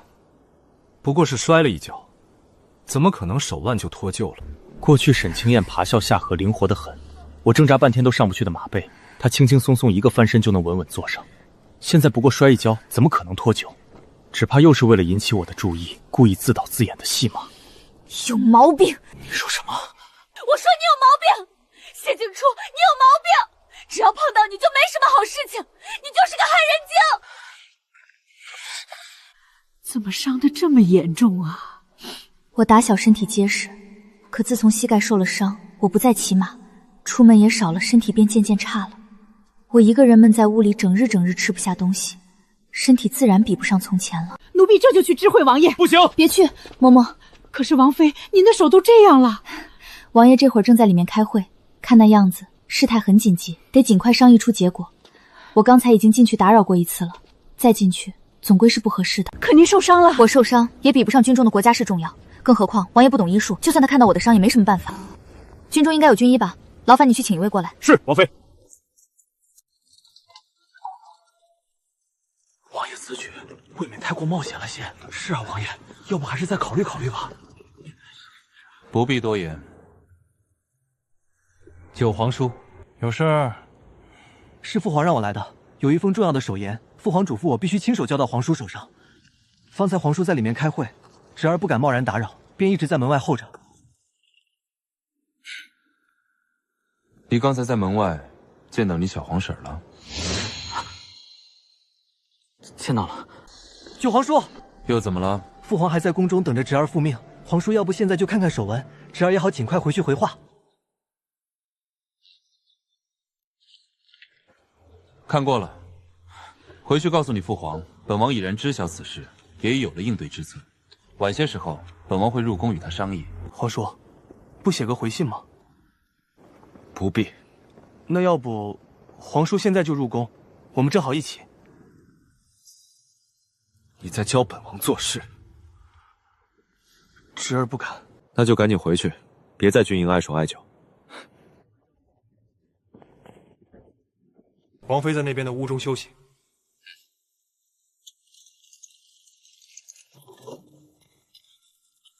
王爷，谁受伤了？回王爷，王妃摔了一跤，小的是过来给王妃诊治的。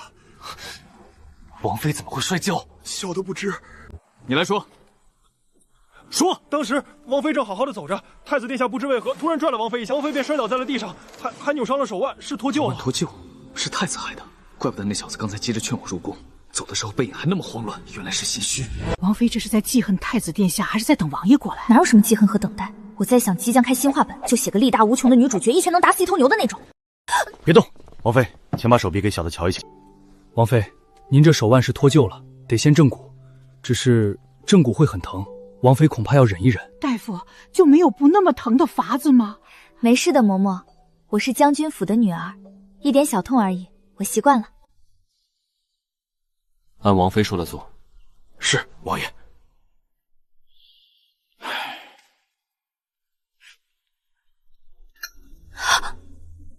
比我想象中好多了，也不是很疼。王妃果然与寻常女子不同，这般坚韧。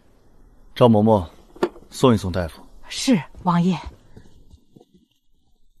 其余人也都出去，守在门外，不许任何人打扰。是，王爷。他脸色这么难看，是生气了吗？是不是因为我来军营打扰了他们议事，还大庭广众之下摔了一跤，丢了靖王府的脸面？都怪那个害人精！我错了。什么？我不是故意摔跤的。王爷，你别生气，以后我一定会更小心，再也不这么莽撞了。如果王爷介意，今后我就老老实实在王府待着，再也不来军营打扰你了。我是生气，果然生气了，该怎么才能让他消气呢？但我不是生你的气。妍妍，你为什么要认错？你来军营给我送药，我很高兴。我和他们商议的事情固然重要，但你更重要。这两者并不冲突。还有，分明是谢景初拽了你，害得你摔倒受伤，这不是你的错，你何必把所有过错都揽到自己身上？自从父母兄长接连过世，就再也没有人这样对我了。上辈子不管发生什么，谢景初和皇后都会把过错推到我身上，久而久之，我就习惯了不管对错，先认错再说。还有一件事，王爷说。妍妍，你不必故作坚强。我不是故作坚强，我是将军府的女儿，我不该怕疼的。将军府的女孩也是人啊，你看我，当今陛下最信任的弟弟，凶名在外的靖王爷，要是被人捅一刀，不也一样会死？怕疼、委屈都是正常的。把手给我。还记得昨天晚上我也是这样给她上药。她嫁给我本该是来享福的，怎么最近总是受伤？妻子受伤，便是丈夫无能。走吧。去哪儿？进宫。王爷，备车，进宫。是王爷。看来谢景初这次是真的惹到王爷了，这下有好戏看了。妍妍，这是怎么了？臣弟今日特意带王妃入宫，请陛下传太医验伤。回陛下，掌心擦伤较深，已结痂，若处置不当，恐留疤痕。这伤是怎么来的？今日臣妇在军营等候王爷，太子殿下从后追上，拽住臣妇手腕，臣妇因此摔倒在地，手腕脱臼，掌心亦因此擦伤。太子殿下，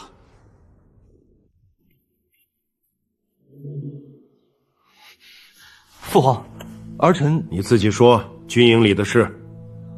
儿臣只是叫住他，他走得太快，儿臣拉了一把，没想到他站不稳，并非故意。太子殿下从背后追来，拽住臣妇手腕，用力不小。当时军营守卫赵嬷嬷均在场，皆可为证。臣妇手腕脱臼，并非自己摔跤，是有人在先。你也太小题大做了，不过就是景初，不过后面你想说什么？军营是重地，你去做什么？儿臣是奉父皇命令，去给九皇叔送手书。手书送完了，你为何还在军营？为何追着靖王妃？靖王妃是你长辈，是朕亲口赐婚的靖王正妃，你在军营当众拉扯她，让守卫亲眼目睹，置皇家体面于何地？儿臣知错。知错？你每回都知错，每回都再犯。罚跪御书房外1个时辰，听朝3日，闭门思过，无朕传诏不得外出。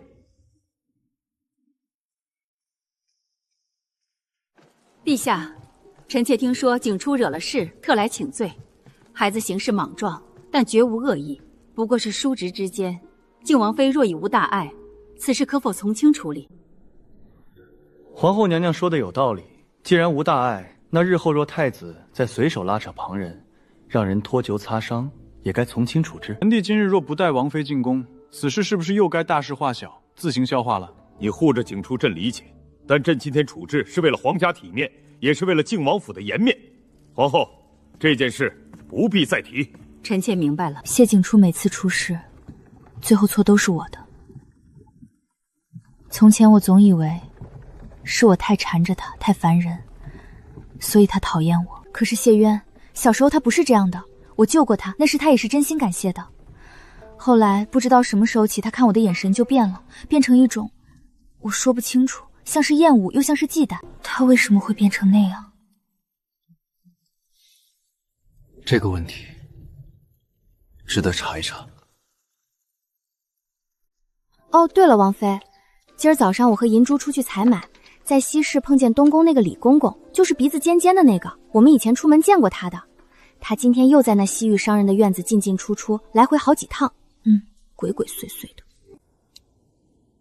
西域商人哪家的？好像叫什么沙尔木商行，在西市开了个铺子，卖香料、药材、布匹的。听说和柳家商行也有往来。李公公，柳家，前世东宫的脏事，多少是经他手的。你去叫秋山来书房，说我有事。是，王妃。你帮我去查一下几件事。第一，李公公和那个西域商人究竟在交易什么？有没有账目或者物证？第二，柳家商行近几个月大额银票的流向，特别是流向宫外的那部分。第三，当年父兄北上前后，可有柳家商队在边地一带活动的记录？任何线索都要，哪怕是一张残纸。明白，人手够的，我这就去安排，动作会快，不打草惊蛇。好。王妃，这是王爷临走前留的，说若王妃要查任何人，随时调用，不必顾忌。需要什么，直接用。王妃查到了，李公公确实买过东西，叫醉魂散，是一种慢性毒药，少量服用不会立刻发作，但时日久了会侵蚀筋骨，让人难以痊愈。付款的银票来自柳家商行，走的是暗账，时间正好在王爷出征重伤前后那段日子。谢渊的伤，不只是战场意外，不只是。继续查沈家那条线，今晚要结果。是，王爷。沈家旧部那边送来口信了，人不方便露面，只托人带了这些东西。当年沈将军北上，行军路线是局密，对外不走任何明面渠道。可北境铁骑像是早就布好了包围，以逸待劳。事后旧部一直疑惑，却苦于没有证据，不敢乱说。这张残剑是当年边地一个县人留下的。柳家商队在北境活动多年，与当地部落有私贸，那个县人当年注意到了，可后来死得蹊跷，此事便再无下文。原来父兄不是死于天命，是死于人祸。我想通了一件事，一件让我久久想不通的事。谢景初待我越来越差，不是因为我缠着他，不是因为我哪里不好，是因为他早就知道柳家害了沈家，柳家是他母族，是他背后的支撑。可沈家满门为国战死，父皇倚重，朝野动情，他若让我嫁进东宫，沈家的事早晚会被我追查出来。他怕我，所以要先毁掉我。这个推断八九不离十。那这就不只是我的仇了，我会替我们沈家满门拿回一个公道。无论发生什么，我会和你一起面对。封住李公公，不许他出东宫半步，盯死柳家所有出入口、账目、人员往来全部封存，所有证据连夜整理成册。是，王爷。臣弟今日入宫，有2件事请陛下裁决：一，关于臣弟数年前西北重伤之疑；二，关于沈将军一门战死之疑。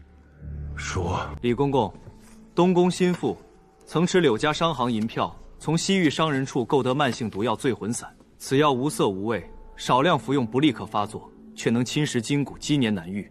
时间恰在臣弟出征之前。陛下，老奴们不知道那是什么药，只是受人之托。受谁之托？李公公，如实交代，朕或可从轻发落；若有隐瞒，以通敌之罪论处。是太子殿下的意思，老奴只是奉命行事，老奴不知道后果这么严重。老臣一直想不通，直到近来才查到，柳家商队曾提前出现在边地，与北境部落有多年私贸往来，亦有向北境通传军情的线索。陛下，当年沈将军北上，行军路线从未对外透露，可北境铁骑以逸待劳，团团围住沈家军队。你是说军中出了叛徒？这些老臣以项上人头担保，这是从敌营中拼死带出的柳家的通敌密信。求你为我数10万沈家军做主呀！沈家满门不是败于天时，是死于人祸。陛下，臣妇有几句话，想当着满殿的面问一个人。说。太子殿下，我有一件事想了很久，今天才想明白，我想当面问你。说。我自幼与你相识，曾为救你险些丢了性命，膝盖落下的旧疮，每逢阴雨便疼难，再也不能骑马上阵。我以为你是记得这些的，可你后来待我是任由宫人欺辱，是冷眼相对，是把我送进最不堪的地方，任人作践，让我死在那里。我那时候不明白，以为是我太缠着你，以为是我不够好，以为是我哪里做错了。我这样想了很多年，如同活在梦魇里，总是想不通。直到今天我才知道，你厌恶的从来不是我缠着你，你厌恶的是沈家，是沈家的女儿，是你的母族害死了我的父兄。你怕我有朝一日知道真相，怕我报复，怕我成为你的威胁，所以要先毁掉我，是不是？你这是无稽之谈。我对你不好，是因为你自恃沈家功勋，骄纵任性，东宫上下谁不知道？我父兄为国战死，沈家满门忠烈，你叫这个骄纵？沈家功高震主，父皇倚重沈家朝野动情，你嫁进东宫，只要你活着，东宫就永远被人拿着沈家说事。我每次看到你，就想到沈家，想到柳家，想父皇对柳家的态度。所以你是怕我这个沈家女儿活着，有一天会来找你算账。你先下手，你要先毁掉我。陛下，柳家之事若属实，当依法论处。但景初年轻，会有失察之过，绝非主谋，不可因此。皇后娘娘，臣弟有几处不明，想请教。柳家商行的暗账走的是长秋殿的密道渠道，娘娘说不知情。柳家的人进出后宫无需腰牌，是哪位主子开的方便之门？娘娘说不知情。臣弟昏迷数年，王妃出嫁时只身入府，诸多刁难，娘娘何曾过问过一次？沈家旧案，有人通敌，有人下毒，桩桩件件。娘娘若说不知情，请问娘娘知情的究竟是什么？太子，朕待你不薄，你母族柳家犯下此等大罪，你知情不报，纵容包庇，你对得起朕，对得起沈家满门忠烈，对得起这个太子之位吗？沈家战死他不悲，柳家通敌他不怒，燕燕被毁他不愧。景初，你连人都不配做，谈什么太子？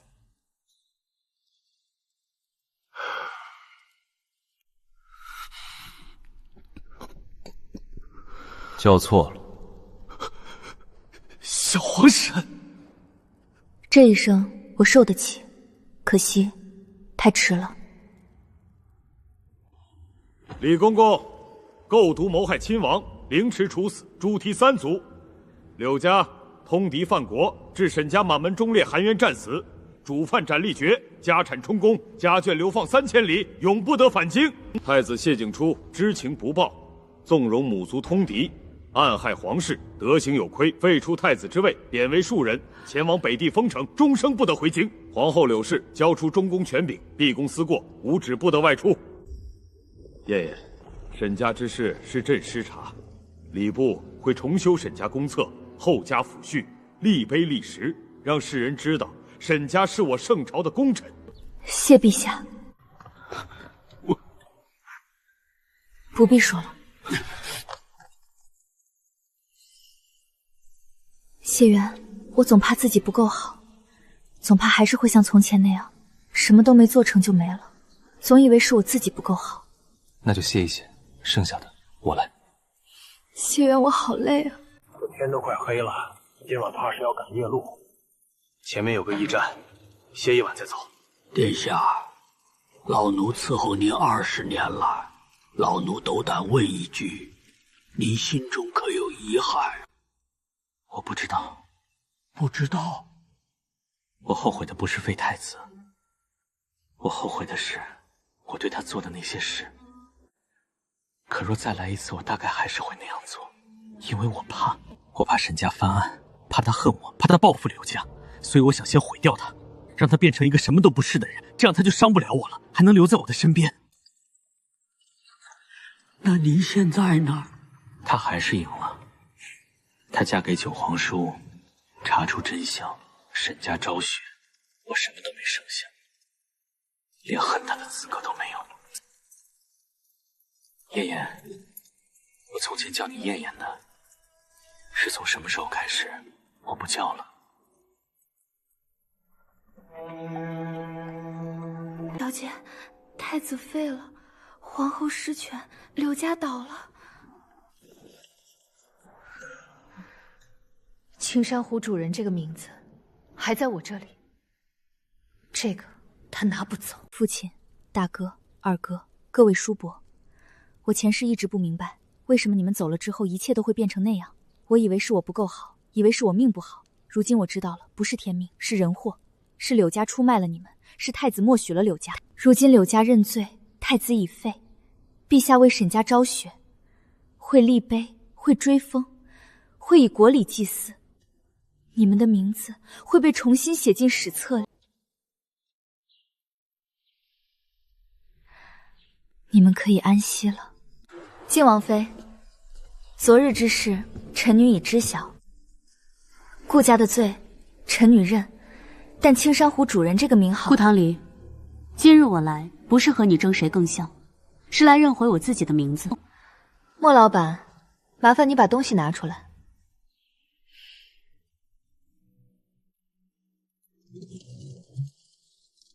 这是琳琅记正稿，这是修改废稿，这是底稿往来。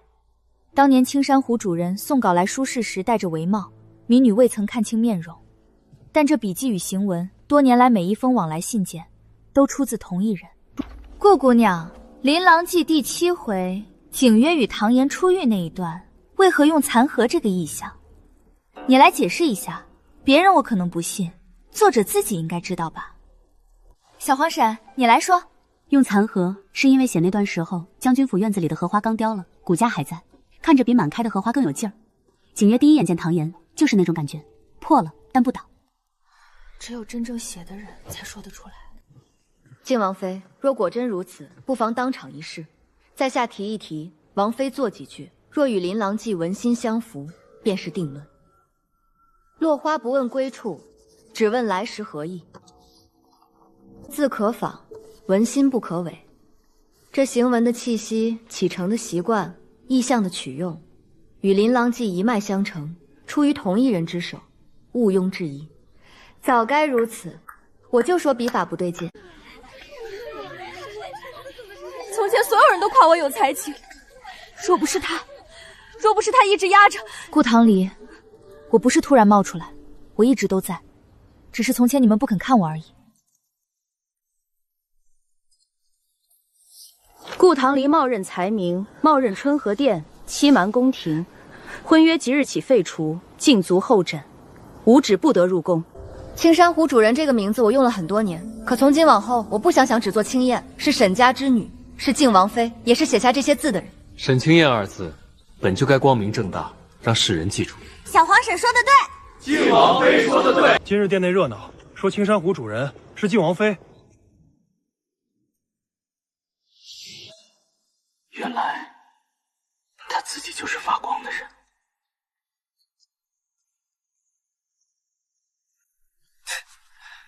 勉强算进展，这模样浑身又酸又软。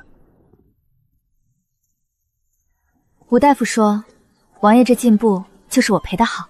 燕燕有你，万事足矣。这是我早备下，打算赐予你。今日风波已定，我要问你，愿否真正做我妻？先前我嫁你是为了活下去，如今风波落幕，我愿与你携手余生。老九，你气色甚好，多亏王妃照料。陛下过誉。山河依旧，往后岁岁无忧。有你在，我无所怕。